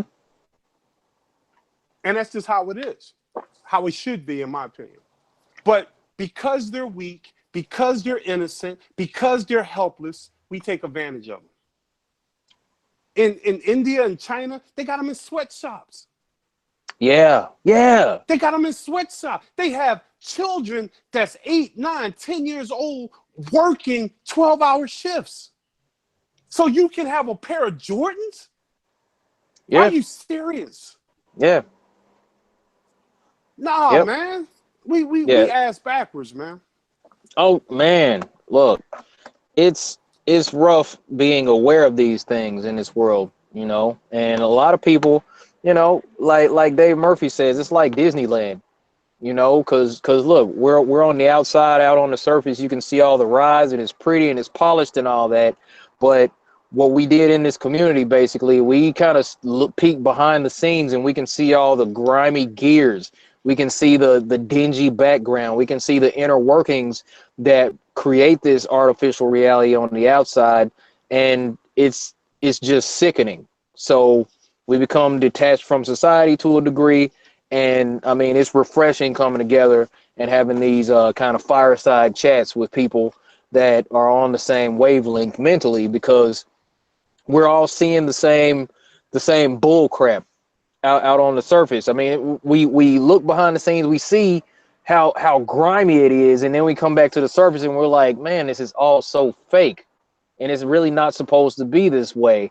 And we just have a hard time, you know, just dealing with reality, man. There was this guy Thomas that was sending me messages on Instagram today, just talking about how he was having a rough time, you know, being adjusted. Like he just can't have a regular conversation with people, can't really fit in with what's going on. Like, okay, football season starting up again. Meanwhile, at the office, you know, all the guys are wearing their jerseys, you know, with the numbers and another man's name on their back and all that. And I'm like, you know, this is what I wore to work today. You know, I'm repping my team and I got my name on my back. I'm not putting another man's name on my back. That's ridiculous. I'm a grown man. Like what? What are you kidding? What are you talking about? You know, it's just, man, so many different levels of screwed up in this society, man. But okay, so let me try to get to some good news, or what I depict as good news. Um, what you know about Project Veritas? Have you heard of those guys? James O'Keefe? Oh yeah, I used to listen to them back in the day a lot. Oh man, so look, what's been going on lately, most recently, you know, apparently they've been working on a kind of undercover situation, getting these officials, these government workers to do a little too much talking. And these guys went undercover and they're releasing these daily videos now. This is Project Veritas. Veritas. Okay, check those guys out. James O'Keefe. They do undercover work, and what they're doing, they got this new series called Unmasking the Deep State, basically. And it's like the last few days, like every day there's a new video coming out where they got somebody with a button cam or a little camera recording conversation, and there's some government worker talking about how they're openly disrupting the current administration and all that. Like, yeah, I work at the DOJ, and you know, I'm in this section, and what I do is like I process the paperwork, but you know, I'm also part of this Democratic Socialist Party. So my job, I basically get to slow down the process of the paperwork going through to kind of just slow ball it. You know what I'm saying? To just kind of disrupt, because that's what we do. So that's, you know, what's going on. So I just want to play this quick promotion of this video real quick. Let me see if I can get this thing to work out in the Hangout. If I'm still here, let me try to get the laptop back online so I can share my screen. But yeah, this is, it seems to be some good news because it's exposure, and this isn't just you know, some people talking about this stuff. This isn't just some people talking about stuff. This is actually the individuals themselves admitting that they're doing this wrong. So let me pull this up real quick with this intro. All right, screen sharing. Let me kick it over here. Yes, present to everyone. Boom, boom, boom. Presenting. We're back over here. Let me turn that up. And whoa. Wait. I'm doing something all kinds of wrong. Hold on. Let me mute. turn this one on and come back over here. Okay, let's do it again. Okay. We at Project Veritas think it becomes necessary to unmask the deep state, to personify them. ProjectVeritas.com. They have uncovered these deep state anti-Trump operatives. This is day 3 of their release. New video is shining a light on what some people call a deep state operating in Washington. You may, well, Rush, we've known this. Yeah, you've known it, you've suspected it. Veritas have them admitting to it on video. We now have word all 3 government agencies are investigating. A series of undercover videos now prompting a series of investigations within the government. So just take a look at this and let me know what you think. This is everything. Every level. And the State Department confirmed his employment, said that they are taking the matter seriously. How is Secretary Pompeo responding to that? But rest assured, we're aware of it and we're taking a good look at it. If they're going to be working against the administration, they should go probably find another job, don't you think? I mean, Absolutely. Another video allegedly shows DOJ paralegal Allison Vraybar bragging that she can use DOJ resources to help plan political harassment. And here, a Government Accountability Office employee says, Everything I'm doing with the DSA is stuff I'm not supposed to be doing for a living. Okay, so he's admitting right here, this guy's Subramanian, Government Accountability Office. Technically, everything I'm doing with DSA, which is the Democratic Socialist Association or something like that, is stuff that I'm not supposed to be doing for work. So, Right, you see that guy that you just saw? he said it's exclusively prohibited, the things that he's doing. So he works for the government. He's on the clock doing work for this political affiliation that he has, and he's admitting on camera that he's not supposed to be doing it. And this is the type of stuff that's been coming out from these guys. And there's been different videos. Each one of them's like over 10, 11, 12 minutes the last few days. So this is one from a few days ago. My bad. This is like no, that's not one of the recent ones. But here, let me finish. Well, the GAO has now earlier today released a statement. That employee you just saw has now been removed from any GAO work, and they're taking this seriously, as they are in the Department of Justice and the State Department. We'll update you, of course, as O'Keefe uncovers more and more of these bureaucrats, these saboteurs within the administration, abusing their power and trust that we give them, and we pay them. So we're going to expose them one by one. We're going to expose them. We're going to search for every rotten, crooked, no good, deep state, federal official. We're going to release them one at a time.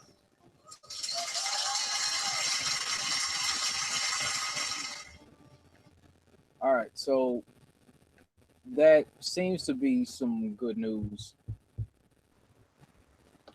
as far as all that goes. So let me mute that. Okay.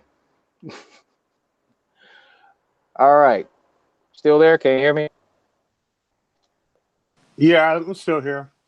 All right. I'm going back and forth with a few people in the chat about veganism. Oh, okay. I'm not saying, see, first of all, I'm not the kind of vegan, even though I'm ethical, I'm not the kind of vegan that judges meat eaters. I used to do that. I don't do that anymore, because what I do, I try to remember when I ate meat to understand, because I love meat. I honestly, as much, I can tell you this, I don't think I've met anybody that loved meat more than me before I went vegan, right? So people eating meat, I understand it because I used to do it. It's kind of like I understand why globe earthers are globe earthers, because I used to believe in the globe. I mean, it's the same concept, right? But when you wake up to this stuff, it's like, okay, well, have they considered this? Have they considered that? I'm throwing stuff at people that I know that they don't think about, because we're so conditioned to eat and be a certain way. So I just throw it back at them with the hope that they will try to consider the logic in what I'm saying here. And I told someone in the chat, if you're not willing to trade places with an animal, how can you say it's good? Who wants to go through a slaughterhouse? You know what I mean? Who wants to be in that position where they get a bolt in the head and killed and their body is fed to people? Who wants to do that? We inherently know that we don't want to be in that position, but we think it's okay for another living thing to be in that position. True story. And then I got other people saying, well, you kill fruit and vegetables. I'm like, are you telling me that slaughtering a cow and eating an apple or broccoli or whatever, that's on the same playing field? Does the broccoli scream in pain? Does it bleed? Does it have offspring? I mean, are you saying a vegetable is identical to a mammal? Is that is that your argument? Is that the best you can come up with to make yourself feel good about what you're doing? See, we're trapped in delusion on all levels, not just flat earth, not just conspiracy, not just on how we treat our children or allow our children to suffer. We're trapped on things across the board. And the only way we can snap out of this delusion is we start questioning the things we hold to be true and running them through a filter to see if it's real or not. Yeah. Just like they taught us about the globe, they taught us to eat a cheeseburger. Yeah. Babies coming out don't eat cheeseburgers. Right. They don't eat animals. You put an animal with a brand new baby, they're not trying to eat it. Right. You put a rabbit in a little crib with a baby, and you put an apple in there. The baby's gonna play with the rabbit and eat the apple automatically. Exactly. Like and they've done experiments like that. You know what I mean? Yeah.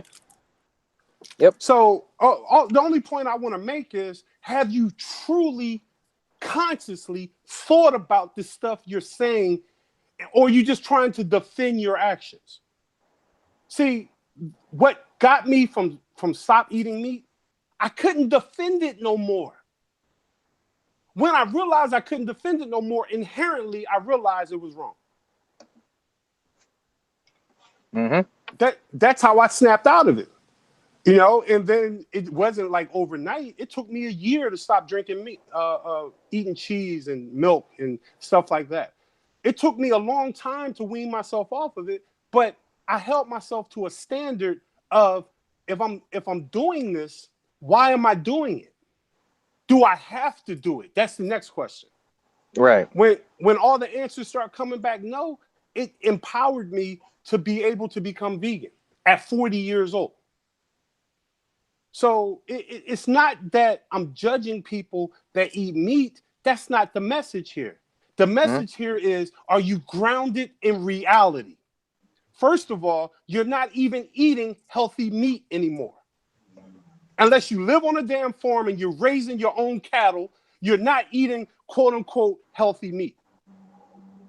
You're eating GMO, genetically modified organisms. The animals are GMO. It's not just chemicals. The animals are shot up with growth hormone. They're shot up with antibiotics. They're shot up with all types of stuff. So you're not eating authentic meat anyway. Who has the money to eat that way? So you're defending the delusion. And when I point that out, people get angry because that's what they do. And they're like, oh my God, he's talking about me. Oh no, I got to defend my right to eat KFC. I got to defend my right to do this. I'm not saying you're doing, I'm not saying that you're doing anything wrong. I'm saying it's not wrong until you realize it's wrong. Once you realize it's wrong and you still do it, then you're choosing to live in a delusion versus reality. So, I mean, I don't mean to make this about veganism, but the bottom line is it's all connected. My message, if you listen to me, I'm always talking about fighting to stay grounded in reality. That applies to every subject, every topic across the board. So you can focus on the realities of flat earth all you like. When are you going to look at the rest of what you are exposed to? And your diet is a big thing to it. And I'm going to tell you this, and I'll leave it at this. The animals are fighting back. How are they fighting back? Because we're getting sicker and sicker and more reliant on hospitals than any other time in human history. There are so many people medicated, and they're thinking, why am I so medicated? It's because of the foods that you're eating. They are deliberately killing us, and you're too busy defending your right to eat cheeseburgers instead of seeing that what's in the cheeseburger is designed to kill you and your children. And all you got to do is research it, and you'll see the truth. Again, my reality doesn't stop with flat Earth. It's across the board. And as long as I got a platform like this or my own or someone else's, I'm going to speak the truth if people like it or not. If you want to compare killing and slaughtering and making an animal suffer to eating broccoli, you are not grounded in reality. You're lost. Because broccoli doesn't have a central nervous system. Broccoli does not scream out in pain when you cut into it. You can make the argument, well, how do you know it's not screaming out in pain? Well, I don't know. Until you give me the evidence in reality, I can't take that as evidence of we ain't supposed to eat it. Mm-hmm. So you give me some facts to show that broccoli suffers, I will stop eating broccoli. Give me some evidence that tomatoes are bleeding when I cut into it. I'll stop eating tomatoes. But until then, why ignore the facts that when an animal throat is slashed, they show all the signs of pain and suffering. Just like you. If I cut your throat, are you going to feel pain and suffering? Absolutely. So if you want to talk to me about veganism, maybe this ain't the platform, come on my channel. And you're going to get humbled really quick because I've been talking about veganism for 10 years. I'm not one of these new vegans. Because that's the new fad. Everybody want to be. I was a vegan when it wasn't popular. So nah, don't come at me on the ethical side about veganism because I'm a real ethical vegan, a real one. And I'm gonna tell you, most people can't handle how I come at this. So you usually don't hear this out of me. I just, whatever, they want to eat meat, that's on them, blah, blah, blah. But when you start trying to justify your delusion, I'm going to call you out every time. All right, I'm sorry. Go ahead. Oh, nothing. Look, you were over here talking. I was just over here like, It's some good water. Some real good water. Yep. I'm saying, man, you're out here giving it to him. I'm just like, yep. Don't leave that one alone. Leave that one alone. But I feel you, man. And look, I get, and I'm not playing advocate, so don't blast me, man.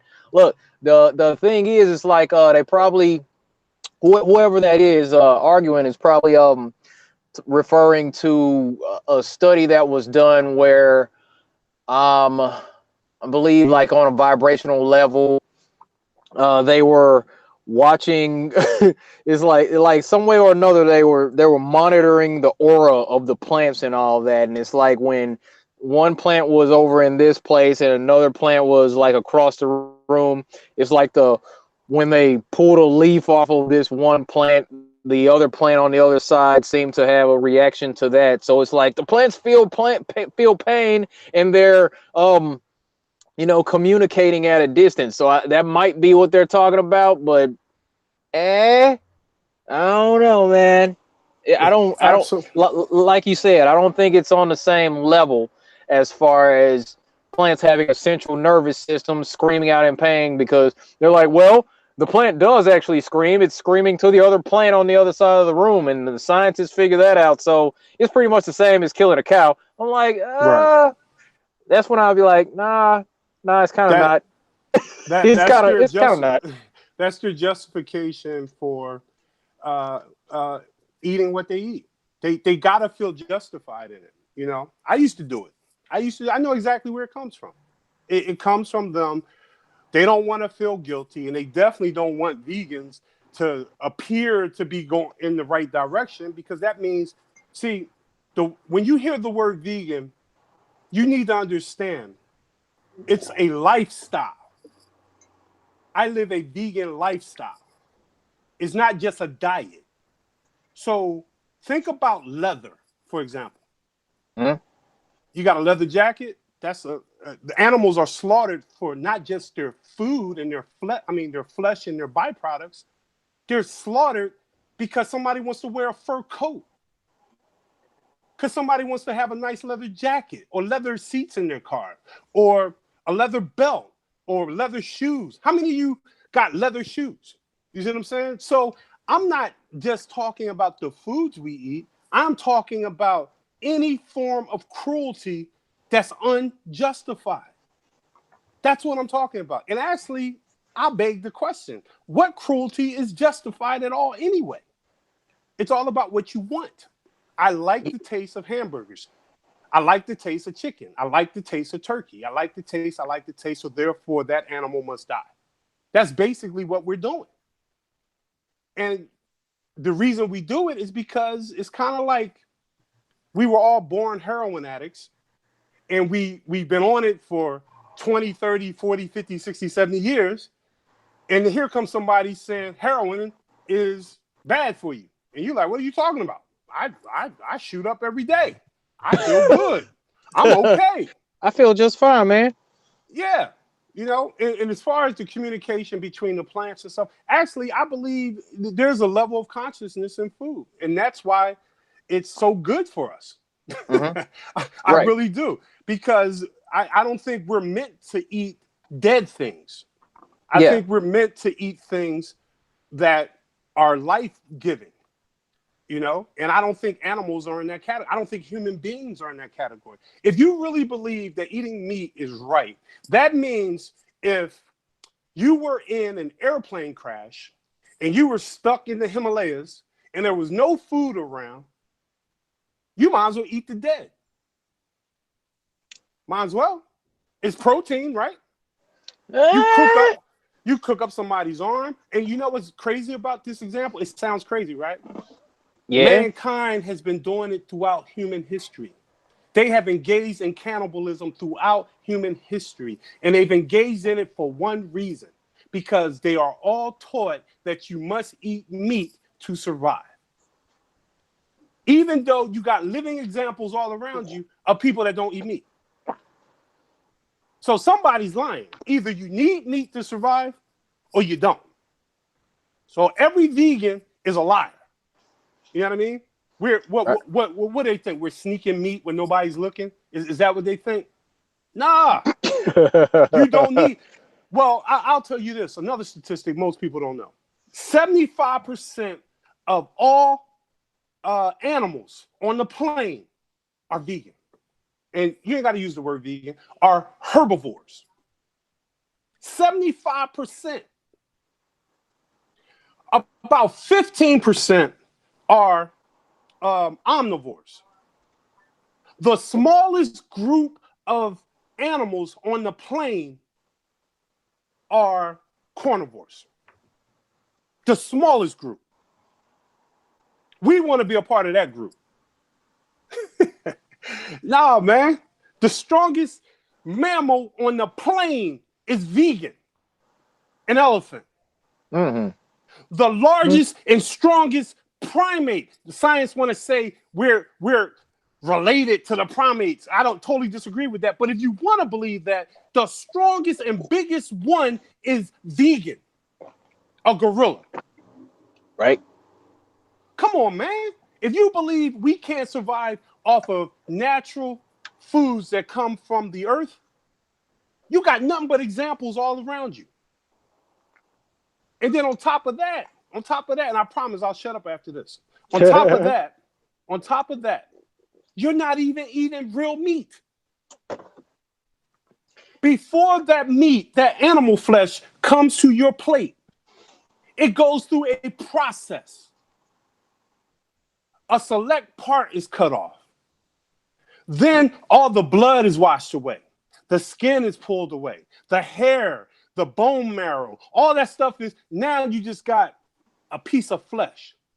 Then they add preservatives to it to have an increased shelf life. Then they put antibiotics, food coloring, and all this other stuff. Then they package it up and they put it in your supermarket. Then you buy it. Do you open up the pack and just start eating hamburger? Do you start eating pork chops raw? Do you start eating chicken raw? No. What do? You cook it. You have to season it. You have to fry it in your grease or bake it or whatever the case is, and then you eat it. There is no other species on the plane that cooks its flesh, because all the nutrients that we claim to get out of animal flesh is raw. The moment you cook it and run it through that process, you lose all the stuff that the lion wants out of the animal. The lion is a smarter carnivore than we are. If you want to believe we're carnivores, we're a dumb carnivore, because the nutritional value, we waste it to preserve it and have it taste good. Human beings do not naturally like the taste of raw meat. Why? Because we're not carnivores. And we're not omnivores. We're herbivores. And you may say, well, no, we're not. We can eat meat. That's because we're processivores. I created a new word. 99% of the meat you eat is processed. All right, I'm done. I promise. I'll never say anything else about veganism on this channel again. But No, they come in my grill. This is what they're gonna get. Look, and I will sit back and I will let you get it. Do your thing. All good over here, man. Look. This is our spot for Friday night. So you got the floor, whatever. This belongs to the people too. Yeah, I mean we're back and forth. Yeah, we're here for the people. Yeah, I mean definitely. Look, on the wrap up, we're gonna cover it all. You know, we're gonna get in all kinds of stuff over here on the wrap up. But not, I mean, we'll throw in some flat Earth and we'll talk about these aspects of things. Oh, but we're gonna get into some other stuff over here on the wrap up. Please believe it. Shout out to Inquisitive Bunny. I appreciate you. Just showing my humble support. Thanks, Bunny. All right, so last thing, and this is some mainstream stuff that I just wanted to share with everybody. Or so some off the wall mainstream things that we already know, just getting confirmation / Pizzagate type stuff that's getting confirmation right now. Just wanted to share this with a lot of people because there's some folks that still support Beyonce. So, and this is Fox News reporting this stuff. This is mainstream now. So, all right. So Beyonce's ex-band member, she was the drummer actually, accuses the singer of reported extreme witchcraft. And this is a story that came out. This was Beyonce's former drummer.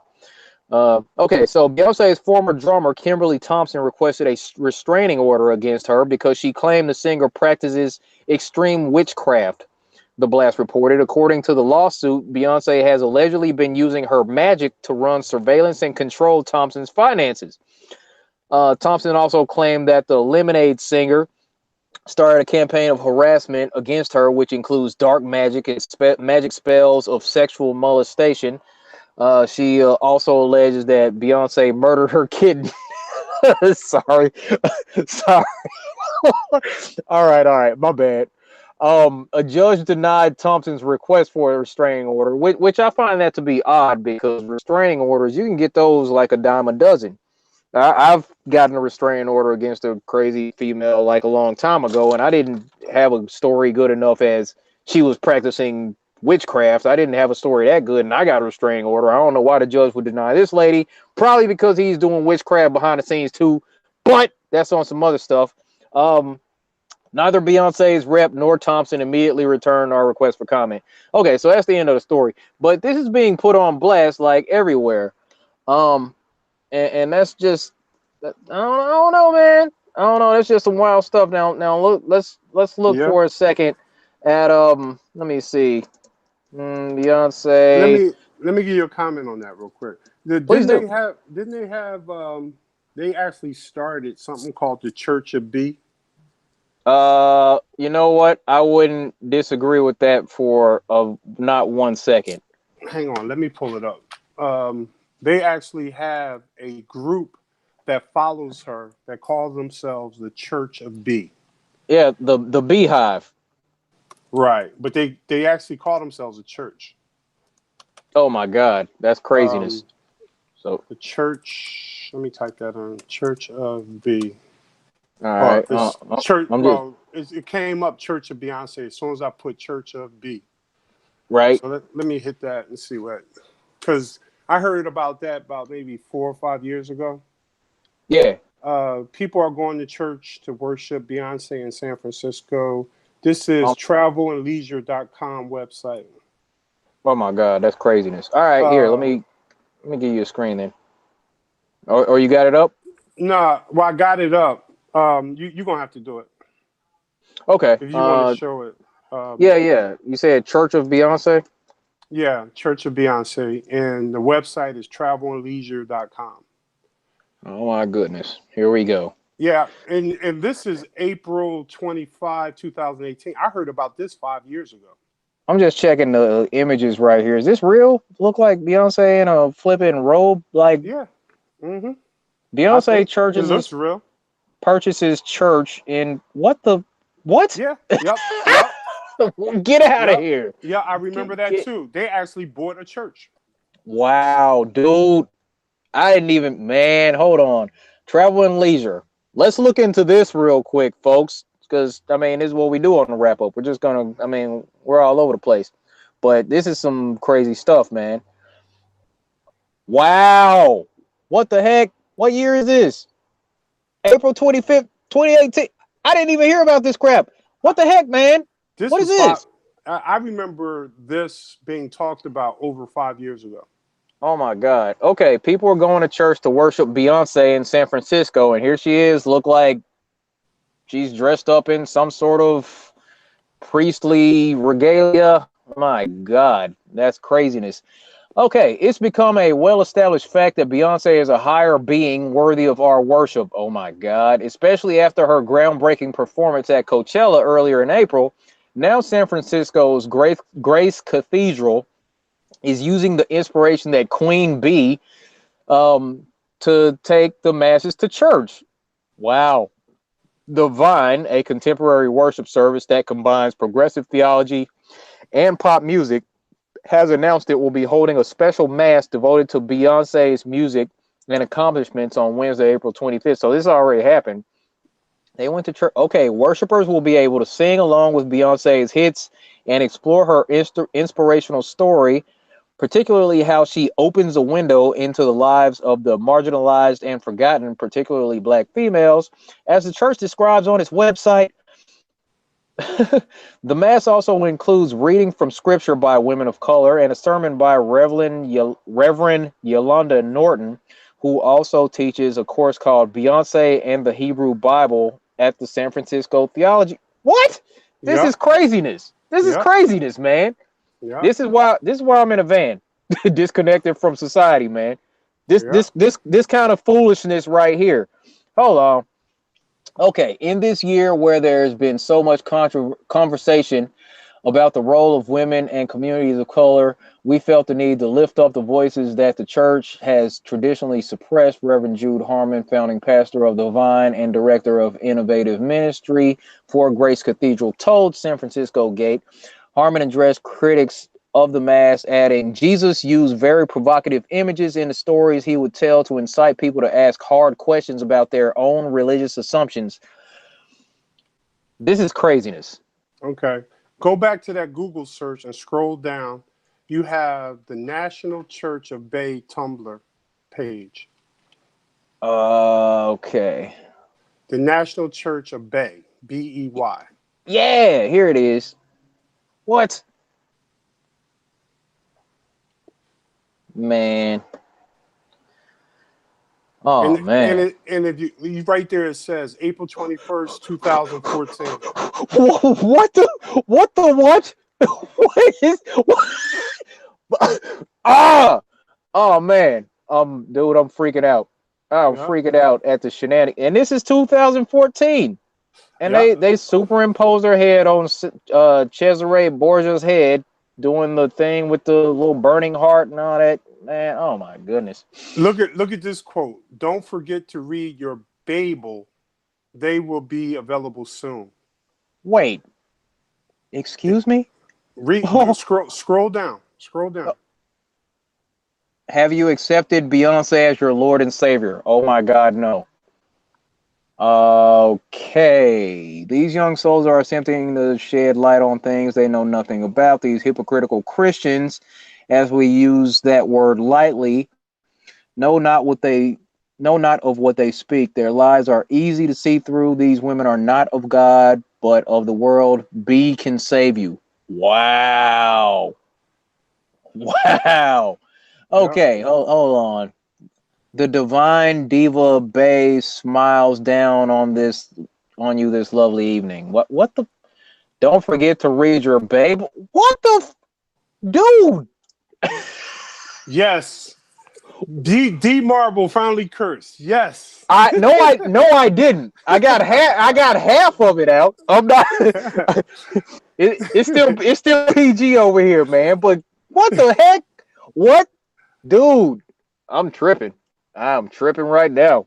Oh Yeah. man. Yeah. All right, folks. In case you didn't know, there is a religion built around Beyonce.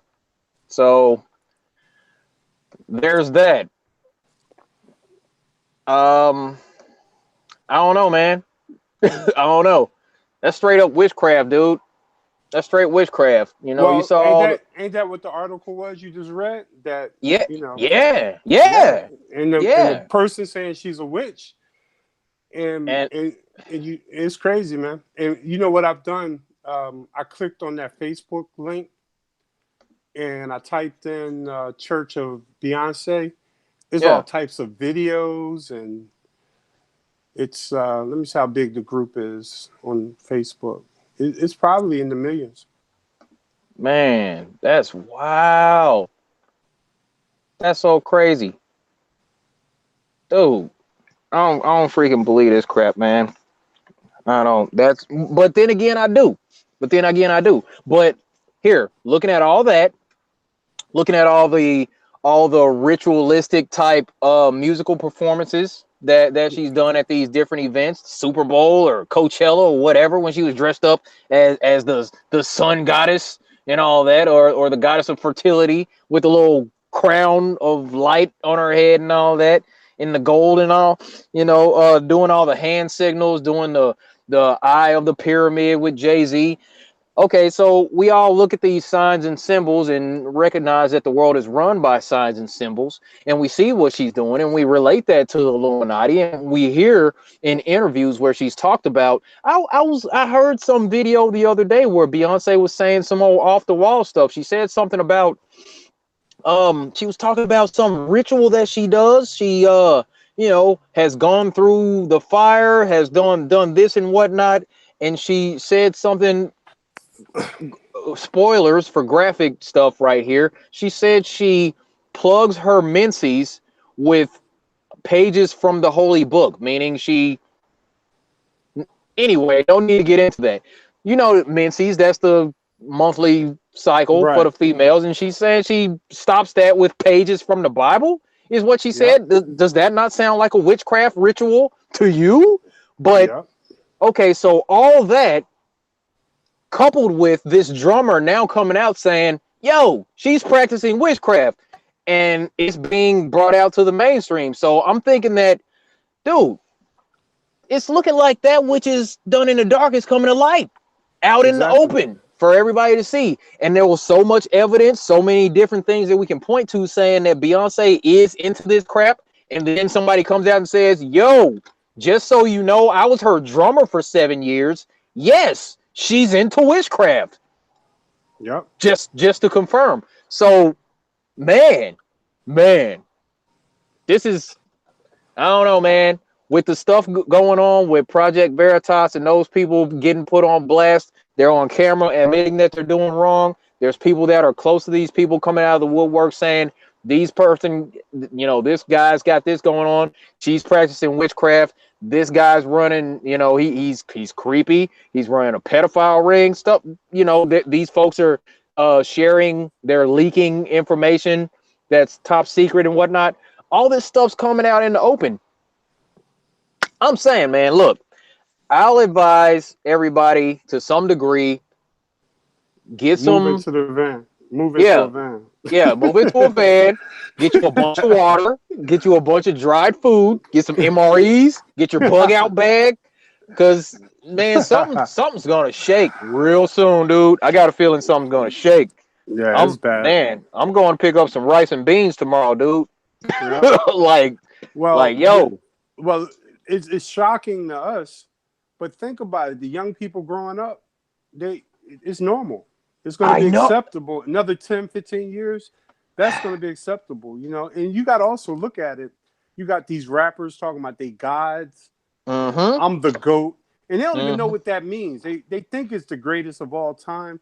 But it's a reference to the satanic symbolism of the upside down star. Yeah. The Baphomet. The Baphomet. Right. Yeah. Because it's a goat's head. So they're quick to say, well, I'm the GOAT. I'm the GOAT. I'm the GOAT.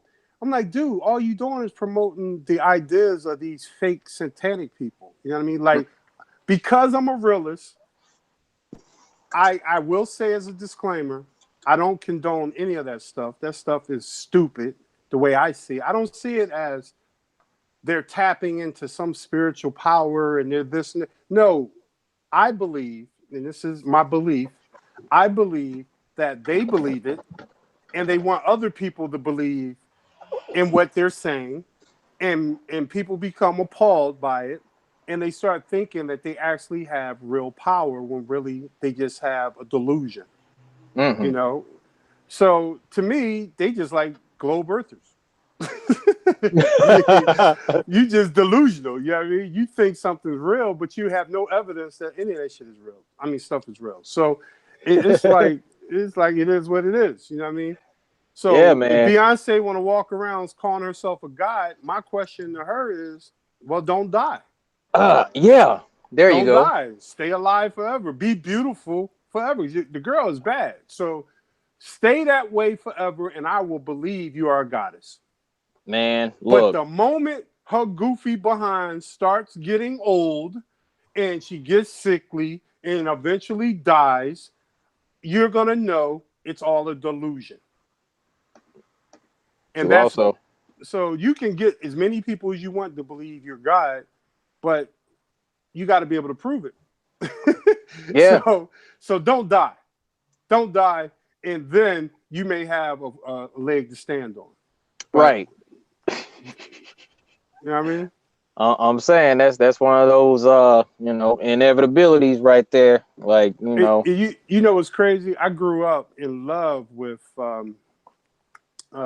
Jane Kennedy, and you probably don't even know who that is, do you? Jane Kennedy. I've heard the name, but she was the one. God. Back in the day. Yeah. Oh my God, man. Oh my God. Back in the day, she was. Woo. And my Foxy Brown. What's her name? Pam Grier. Pam Grier. Oh, boy, yeah. I would lose my mind over Pam Grier back in the day. Look at her now. You will not lose your mind. I used to lose my mind over Janet Jackson when she was younger. Look at her now. Look at her now. So all these people that are being worshipped, they're being worshipped in their prime. Yeah. But as soon as they get a little bit older, their humanity starts seeping through their cosmetics, their liposuction, their fake weaves, and all that other stuff. And no matter what you do to yourself to try to look younger, you won't be able to stop it. Man, that hold tells up. you they're not mortal. We're gonna have to address this other thing. Oh, they're not immortal. I said mortal. I meant immortal. Yeah. I know what you meant, but we're gonna have to address this other thing at another time. Adrenochrome. Right. Adrenochrome. You know, that's one of those things that they indulge in. Here, hold up, real quick. Shout out to Rambo Jambo. You know, he was clowning that whole church of Beyonce. Yeah. Or no, that was Mike W. More like the Church of BZ. BZ. Right. And then there was China Mrs. Jones. I appreciate you, says money well spent. Thank you so much. But man, look, you look, adrenochrome. Uh-huh. So where that comes from, it's okay. So this is being told to be like the most potent drug on the black market, as it were. And this is basically an extraction from the blood of terrified youth. It's like the way that they get this, they terrorize an infant or a child, you know, until their bloodstream is full of adrenaline, and then pull that extract out of their blood and pretty much ingest that. Like they're drinking blood. They terrify children, do the sacrifices, cut them up and all that, and then they drink their blood while it's full of adrenaline, and it gets them high. And also they you know, they meaning these people in Hollywood, these you know, satanic elite, so-called elite folks, you know, in order to maintain youth. It's like I'm going to say HRC. I'm not going to actually say the name or, you know, what happens to those folks, but it's like these folks behind the scenes, man. It's like they're not only trafficking children, they're sacrificing children, terrifying them, drinking their blood, and I mean, just consuming their adrenaline-filled blood, their adrenaline glands, and this extract called adrenochrome comes from that, and it's been talked about in a couple movies, and I mean that's been one of those things that's been trending, and that's the whole idea of that, man. It's like people won't believe it, and people won't talk about it because they can't grasp the idea that reality can be that sick. It's like a normal person's mind won't even go there. You know what I'm saying? It's like you can't. I'm imagining you and I we could live our whole lives on this plane, interacting with people, dealing with people, and never once would it cross our minds to go grab a child, cut this child up after we strap it down, scream at the child, smack it around, drink its blood, dismember it. There are people that actually do this sick stuff, but we wouldn't even think about doing this stuff. You know what I'm saying? But the thing is, because we can't fathom doing this, it's like generally most of the population has a hard time wrapping their heads around the idea that there are people that are sick enough to do this. Spoilers, there are people in the world that are sick enough to do this right now. So when we see all these children on the back of a milk carton that go missing, when we hear about hundreds of thousands of children that go missing each year, there are people who stake out these children, snatch them up in the middle of the night or in the day, for God's sake, and, you know, they will traffic these children and take them to these people that do these things. And there's this word trending, okay? Now let's play with some words right now. Omnivore. This is characterized as someone that eats meat and plants. There's herbivore.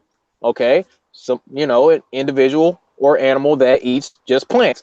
Then there's the carnivore, just the animal or individual that just eats meat. Okay. Now we think about the word pedophile. This is a person that is in a sense attracted to children. The prefix pedo, and that's the attraction that they have. So let's consider the pedo idea is the prefix pertaining to children, and then vor, VORE, pertains to what they eat. There is a trending topic on the internet right now concerning pedovores. I'm going to leave it there. Meaning, no, I'll take it a little bit further. Just I mean, you know what I mean? There's individuals, and we can't fathom this because we're normal people. We're not sick in the head. People, not even people. There are entities walking the plane in these deep, dark places, or maybe even out in the open, that only consume children.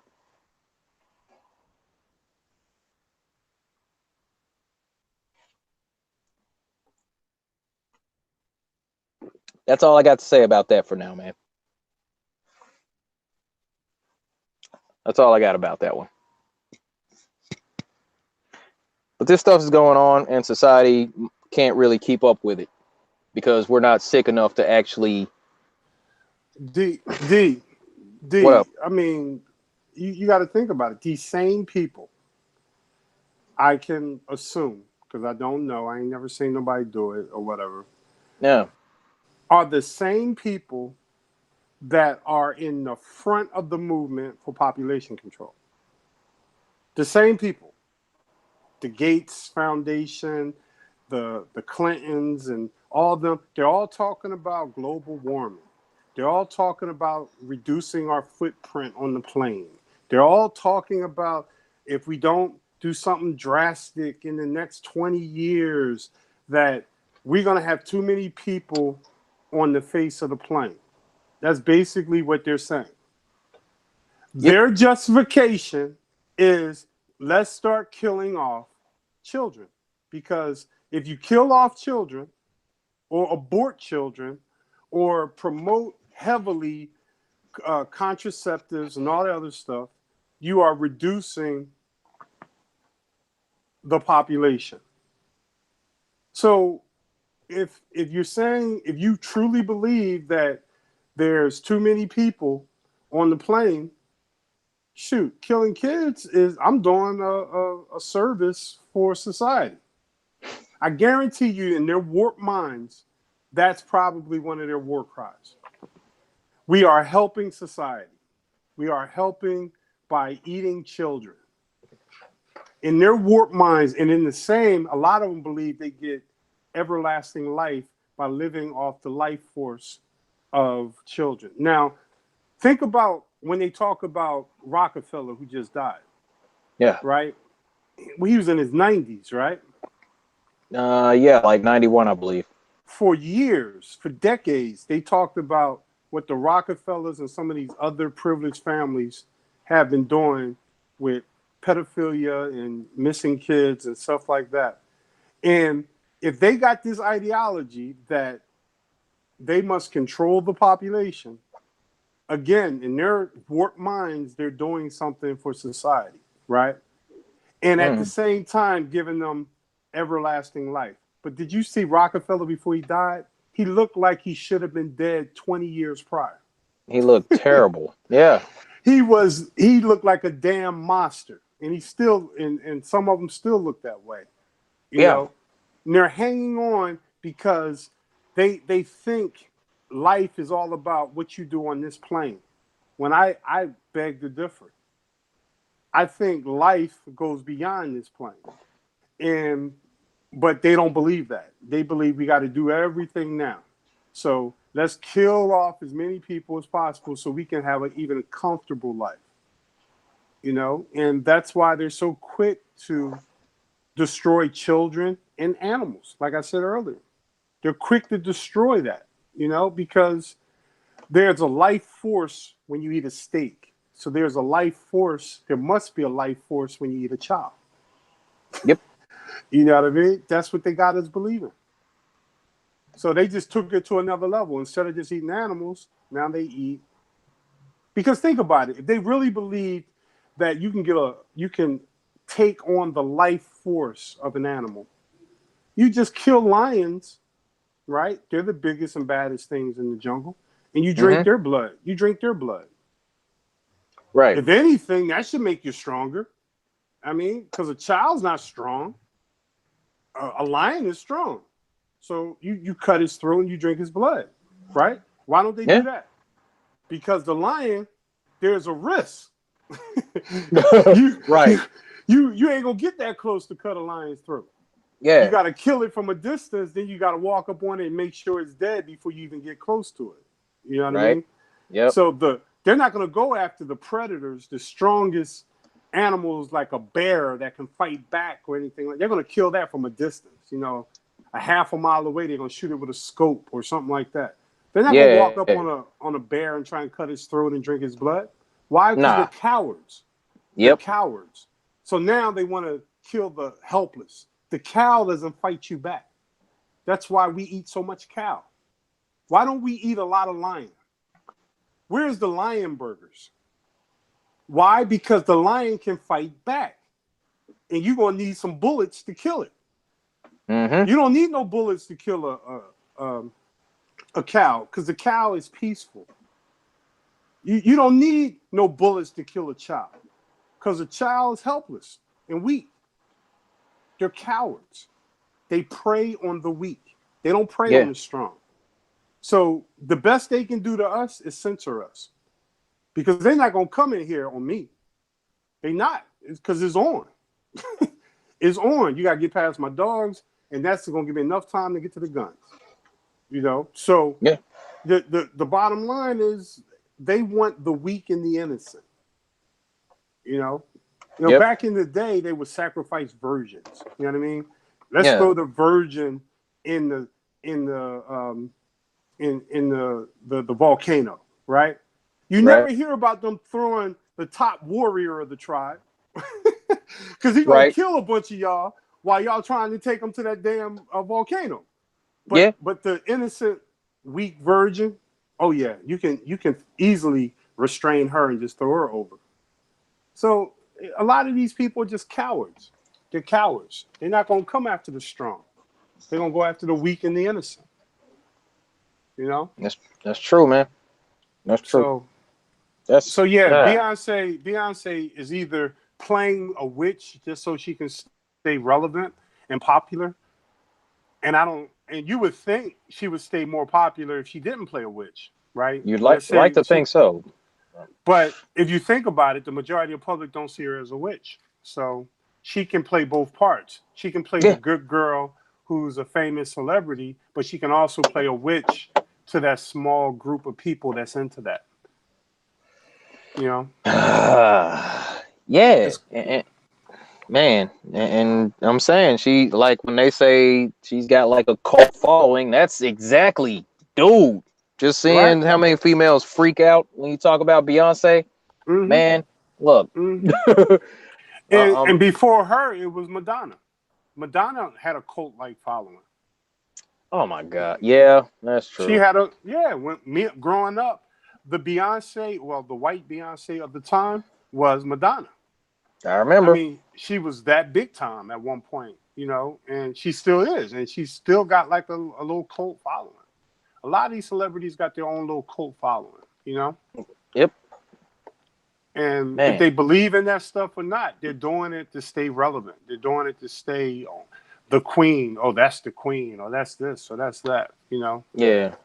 So, yeah, man, it's crazy, bro. It's crazy. All this stuff is crazy. But let me catch somebody hurting kids. It's a wrap. Man. It's a wrap. Let me catch them. You know? They ain't going to be able to pull me off of them. I will go to jail. I will go to jail for something like that. I ain't got no problems. I'll probably be treated like royalty in jail or prison or whatever. Let me catch a pedophile. Let me catch him. Watch what happens. Oh yeah, because there was this one dude that was running around. He was about it. He actually, I guess, went down a list of sexual predators in the area, and he was like tracking these dudes down and beating them up. You know what I'm saying? And he got put in prison for it. I'm like, you know what? Oh yeah. That's not the hero that the world wants, but that's the hero that the world needs. Yep. You know what I'm saying? I'm like, there needs. We're on the same page with that. We're on the same page with that. If a predator hurt one of mine, I don't want him to go to jail. Nah, don't let him go to jail. Let him stay out here in the open. Yep. Nah, I don't, because you go to jail, I can't get to him. Nah. I ain't going to court. I ain't testifying. I ain't doing nothing. I'm saying he's innocent. Let him go. Let him go. I want him to feel comfortable walking around. And when he don't, and when he doesn't see it coming, that's when he's gonna get it. Mm-hmm. As soon as he let his guard down, that's when he's gonna get it. Nah, I got zero tolerance for anyone that hurts children. Zero. Yeah, man. Real Zero. talk. And our society. Well, hang on. Do you know about France? Yeah. Didn't France just lower their age of consent to like 14 or some crap? Nah, bruh. Nah, they don't have an age of consent. Oh, okay. So yeah, France is just They're full fighting to on like. get one. Oh, they're wow. fighting like a certain segment of their parliament or whatever the hell they got over there. They're trying to get 14. Over there, they basically it's like okay for pedophiles to trick children into having sex with them, and if they give their consent, it's okay. Nah. Look, yeah, man. That's zero tolerance. Like they're trying to sit here and actually make that crap legal. They're trying to normalize pedophilia, man. And look, and yet they're trying to marginalize like so they're gonna create this narrative and try to pass laws and okay, we're gonna lower the age of consent. Then they're trying to integrate into the LGBTQ, and they're trying to add a P on the end for pedosexual. That's people who are sexually attracted to children, and they're like, people are agreeing with it online, and they're coming out like, yeah, I feel so comfortable now. I'm so glad that people are now fighting for our rights.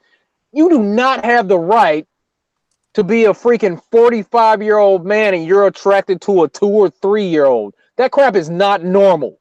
That's not normal. Okay? Man, let me calm down. All right. So yeah. Somebody in the chat, Odinga, he said that the French laws says that it's 15. Dude, I don't think you're right, because I watched a full report on that. Well, he could be right and I could be wrong. A full report they're actually trying to pass laws to get something in place. He's saying that it's something in place. So maybe he's from France and I'm wrong, but it was a big deal. It was in Parliament. It was their version of senators. They're arguing about it now. So I don't know why he's saying that it's 15 now. It's not 15. And they just let a pedophile go because they arrested him. I think the kid was either 12 or 13 at the time. Yeah. Or she might have been younger. I think she was younger than that. Anyway, France got some issues. They got some serious issues. Man. And, but do you know where that comes from? That comes from that whole Roman, the Romans, they did that. They did all that. They practiced, the Greeks, the Romans, they all dabbled in that. Look at the Vatican, and the little boys and all that stuff. That's embedded in their culture. Yeah. You know what I mean? Yeah, and look, I mean, I've seen the statues that they have at the Vatican, man. It's carved in stone, where there's a stone statue of a priest who's reading out of his Bible, has a robe on, and at the same time there seems to be a naked baby reaching under his robe, looking like he's, what I'm saying? I'm like, what is this weird stuff that's going on right now? Why is this dude reading the Bible and there's a baby that seems to be servicing him, a naked baby under a freaking dude? Yeah. I'm like, how is it that anybody is still? I mean, I'm not. Look. Yeah, because after so much stuff going on in Catholicism. After there's been so many instances where priests have been busted, where people have come out of the woodwork saying, oh, Father O'Malley molested me when I was this age, And I mean, this dude's like now 40 or 50, just now coming out doing a press conference about it. And then just recently, and I believe it was Pennsylvania, something like that, they opened up a phone line where they can make anonymous calls and tell their story about how they were molested. It's like they said there were so many calls coming into the call center of victims of sexual abuse from their priest that they had to hire extra staff to field all the phone calls that were coming in with confessions about the molestation in there. Like, yo, it's so prevalent in this church that you have to believe that, one, they have a slush fund to move these priests around. Okay, they don't get into trouble. They'll say, okay, you can't practice here, we're going to take you out of this ministry, we're going to move you over here, relocate you so you can continue doing this over here, or we'll put you on suspension, we're going to pay the family so they can be quiet. I mean, dude, it's so much stuff going on. It's like embedded in the culture, and if it weren't so obvious, I mean, I probably understand why anybody's still doing that, but the idea that people are still doing this crap, like people are still, like, for real, still going to mass, still acting like this is legit, still pretending like this is what's up, what's hot on the streets right now. Yeah, we're going to mass and all that. You know, dude, it's like you can pull up pictures of the Vatican, like the big meeting hall. Okay, the picture from the back of it, it looks like a flipping snake head. You know what I'm saying? You see the eyes, you see the teeth pronounced, and then when you move up closer to the stage, you see the Pope sitting on this throne in front of this huge freaking mural, and there's like this man dragon head with a snake head, and there's all these flames, and there's demons all around the place. I'm like, how do you not know that this place has been subverted by Satanists? Like, how obvious does it have to be? This dude is sitting in front of a throne, and it looks like there's a dragon man. There's a man with a snake head coming out of fire, and a bunch of tormented souls around him. And you're still up there, and they're like, "Praise the Lord!" Are you crazy? Wow. Man. Yeah, man. Hold up. The people don't believe you, D. You got to show that picture.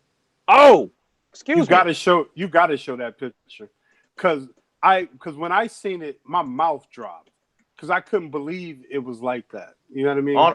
I'm on and it. I thought it was Photoshop. I said, there's no way they're that obvious in that hall with the Pope. Dude. But if you look at that, man, it's just like your mouth drops. You can't. It looks so spooky. It looks like something straight out of a horror movie, and it's in the church. Dude, I will be freaking out. Look, here it is right here. Here it is right here. All you gotta do is type in Vatican snake head. Right. And it just pops up right. Look. Here. Yeah, show it to the people, man. Because when I first seen it, I was like, wow. Yeah, I'm tripping. I mean, this is, look, inside the Pope's reptilian audience hall in Vatican City. Like, it's chairs all around this place. You stand in the back, you walk in, and I'd be like, why does it look like a snake head in here? Is this a snake face? Dude, I'm not hanging out here, bro. I'm not hanging out here. And then look, hold up. Yeah. What I was saying right here. Dude, because people think we be exaggerating. Right, I think I'm playing. Look, this is what's in. Here's the man snake with the snake head. These are the tormented souls. What do you think of? Pope speaks from the mouth of what? A snake. And who's this? Hold on. Yeah, show them that picture. That picture right there, I was like, wow. When I first seen it. Like, yo. I was like, no, they don't. You know Yes, the heck they do. Wow. I'm like, yes, they do. This is craziness. Look at that. Yo, who walks into a cathedral to hear the word of God from a dude sitting in front of this thing? And it's still like, oh man, you know what? That was a good service, bro. That was awesome. You know what I'm saying? This is craziness. The Pope was on point today. Oh yeah, he killed it. He killed it today, man. Good Lord. The Pope was on fire today, man. Hey, man, find a picture where they could really see up close what's in that structure. because it looks like it's an angel and tree. You got to look at the angel, and then you got to look at what's in the tree. It's crazy. Yeah, man. Crazy. Look, I mean, it's like he's waving here. You got the dudes in the guards and whatnot, man. And I mean, I'm just freaking out. I'm like, what? Can somebody explain exactly what this is? What is all this? What is all? And how is this a holy man? Who is this? Is this supposed to be Jesus? You know what I'm saying? I'm like, who is that? Who's that supposed to be exactly? I'm just wondering. Who's depicted like that in the Bible? Someone said to me one time that the Catholics don't have to read the Bible. Wow. That's I don't awesome. know if that's true. Is there any Catholics in the or anybody that know about the Catholic faith that they don't necessarily go off the Old Testament? They go off something else. I heard that somewhere. I don't know if that's true. The New Testament, rather. Man, I don't know. Like they have their own little Bible or something. They don't have the traditional Bible. That's They got crazy. their own little stuff that they make up. That's crazy. If you get a zoom in, you'll see like dead souls in the trees, like skull heads, and yeah, it's crazy, bro. Man, look. Oh my goodness. Can you imagine? Crazy. Can you imagine going to a church service like that? Dude, I would look. I would walk in right here, and I'd be like, "What?" I would look. As soon as I walk in here, I'd be like, "All these people are in attendance." Wait, hold up! I would stop here as soon as I walk in the door and be like, "Why does this look like a snake head? We got the eyes right here, we got the scales, and then we got the 2 teeth. Obviously, this is a snake head." And then, like, I will wait until after service, and I will walk up to the front, like, "What the f is this thing behind the daggone Pope? What is this crap?" It would take me a couple of minutes to figure out, like, yo, this is not the spot. and you can't say it's by accident either, because it looks like it's scales, right? Yeah, like scales on the snake. You know, it's crazy. It's crazy just thinking about. So whoever did that by design, right? Obviously. But what folks don't understand is not only does it look like that on the inside, on the outside it looks like a snake too. Man, did you show them on the outside? Oh, isn't this it? The insane sculpture? No. Oh yeah. That's it. Okay. Yeah, the external of the building. Yeah, it looks like scales on top, and the windows get look. Yeah. So they made this hall to represent the snake. Now we got to go down that rabbit hole for a second. All right. We got to go down that rabbit hole. Who was the snake in the Garden of Eden? Boom. I'm pretty sure the first representative. Don't answer. Let's let the people. Let's let the people let that resonate in their head for a second. Who was the snake in the Garden of Eden? Now, I'm not a Bible guy. I am not a Bible guy, but I know my Bible because I was raised with the Bible, right? Mm-hmm. I know it. I don't necessarily, embrace it like Christians do. But who was the snake?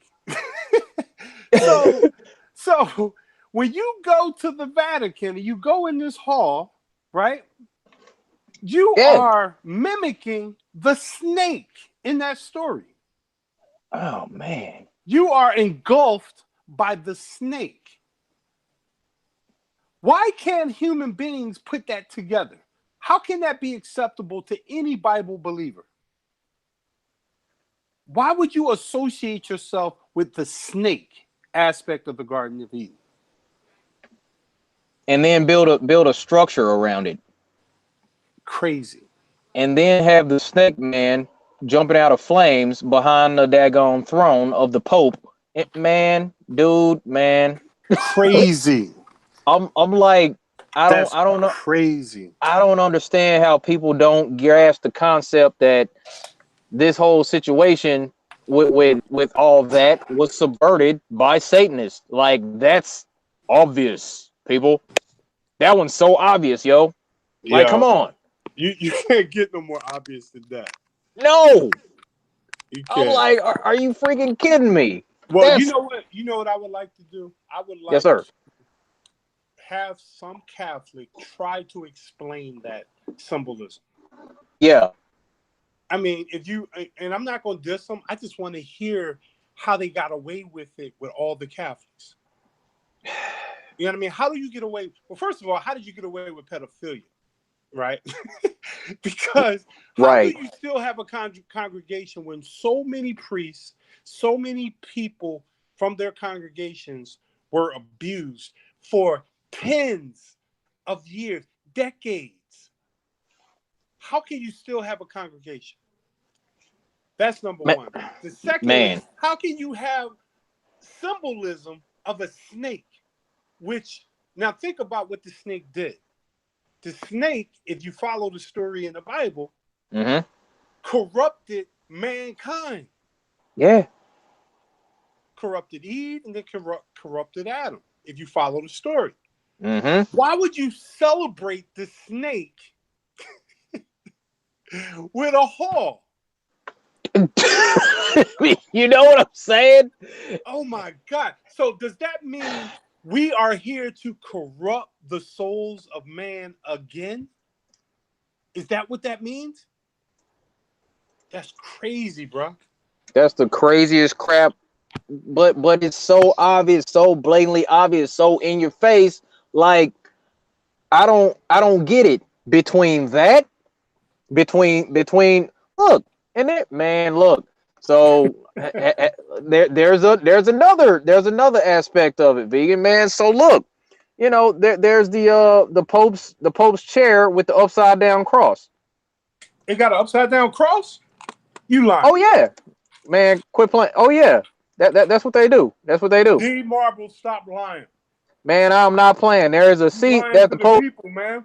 I'm You not, ain't about to man. show the Pope with an upside down cross, bro. Man, look, there's an upside down cross on the Pope's chair. Man, No, hold no, up. it ain't. No, it All ain't, right, D.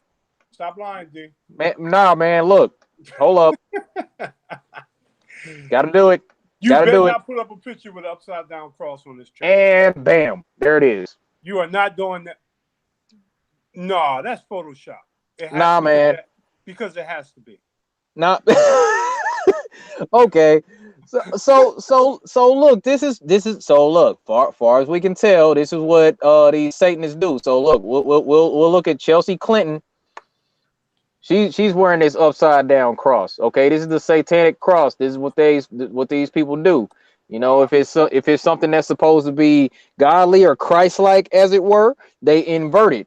That's why they switch up stories like that. They'll just flip everything upside down. So this is a satanic cross, But if that's obviously a satanic cross, you see that looks like Lady Gaga. I'm not even gonna get in on that one, but Mm-hmm. it's an upside down cross. And I'm saying, man, there's a chair that the Pope sits in that just happens, that I'm not making this stuff up. There's an Wow. upside down cross on the Pope's chair. Pope You visits lying. holy site, Sermon on the Mount, upside down cross right there on this big stone chair. Can I make one comment on this?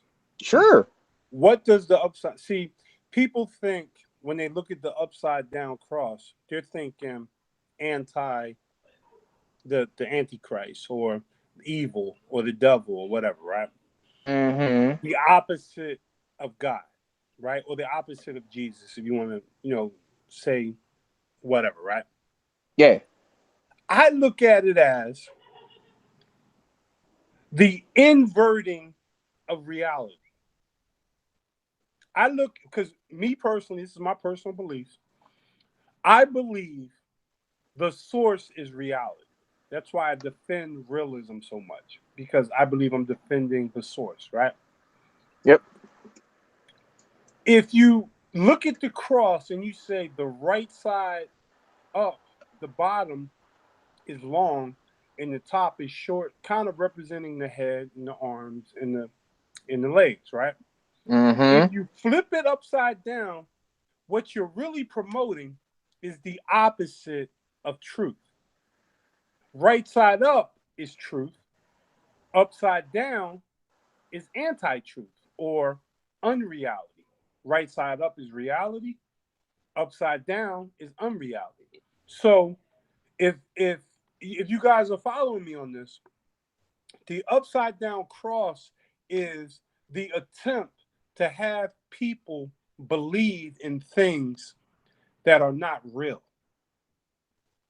to believe in things that are not detectable, to believe in things that are not true, accepting things on the surface instead of the essence of truth. So I don't look at it like most people. Most people see good and evil, right? Upside down cross is evil, right side up is good. I look at it as reality and unreality. Reality and unreality. You know? Right. The aspect of duality. Right. A duality, but one side of it is true. The other side isn't. Mm-hmm. You know what I mean? So Yeah. it looks like they're the promoters of unreality. Mm-hmm. And I think it fits the narrative. To have Yeah, it sex does. with children is something against nature. Because but look at it this way. In all of the animal kingdom, and I swear I won't start talking about veganism. In all the animal kingdom, there is no female offspring that has sex until it reaches a certain level of maturity. In every animal kingdom, if the female is not old enough or developed enough to give birth, she doesn't have sex. Like I deal with dogs. A lot of people know I train dogs professionally, that kind of stuff. Mm-hmm. You can take a female dog and put him with a bunch of male dogs. No one's trying to have sex with them. Or no one will have sex with them until they are ready to have sex. Right. So in nature, sex doesn't occur until the female is ready to have sex. So if you promote the idea to have sex with females that didn't get their menstrual cycle or whatever the case is, you're going against nature. Right. And that goes into the idea of hypersexualizing children at Right. these early ages. That's that stuff that Disney's into, things like that. Man. Look, we're gonna have to get into that at another time. We're creeping up about 4 hours, man.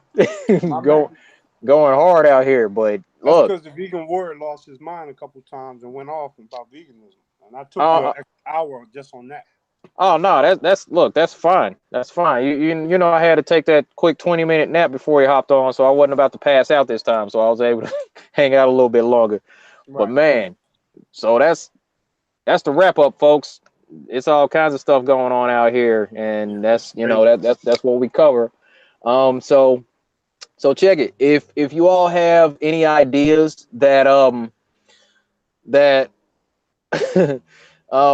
anything, any news that comes up, you can forward that to me and like tag me on Facebook, send me an email, or maybe a text message or something with a link or something, something that you may come across, because I don't come across all this information. And throughout the week I'll just take an article from here or a story from there, and I'll try to put it together and put that out there so we can give our spin on it. So you can get in contact with us and, give us these topics throughout the week, and we'll try to address as much as we can. But, yeah, that's what it is, folks. We're going to go ahead and cut this one right at about 4 hours. Sorry it went so long, but there was a lot to cover, and I even said that on Facebook a while ago. Thanks for hanging out with us. Sure appreciate you. Shout outs to China Mrs. Jones. Thank you so much. Mike W., Rambo Jambo, 100 Crypto, Rambo. Yeah, man. And yeah, we appreciate it, folks. Sure do. Flathead Politics, shout out to you. Yeah, that's Keiko right there.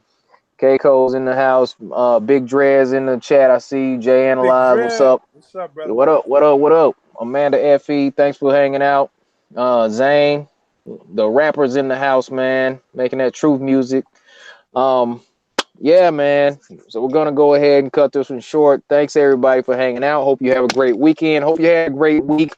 Get in contact with us if you have any topics that you want us to cover on the hangout, and we'll get on that, for the next wrap up. So be sure to tune in with us next week, 6 p.m. Pacific time for the wrap up, and we'll go ahead and call it. Much love from D Marble and the big homie Vegan Warrior. If you're not subscribed to Vegan Warrior's channel, whether or not you can handle the truth, you get over there. You get over there. You subscribe to that man's channel.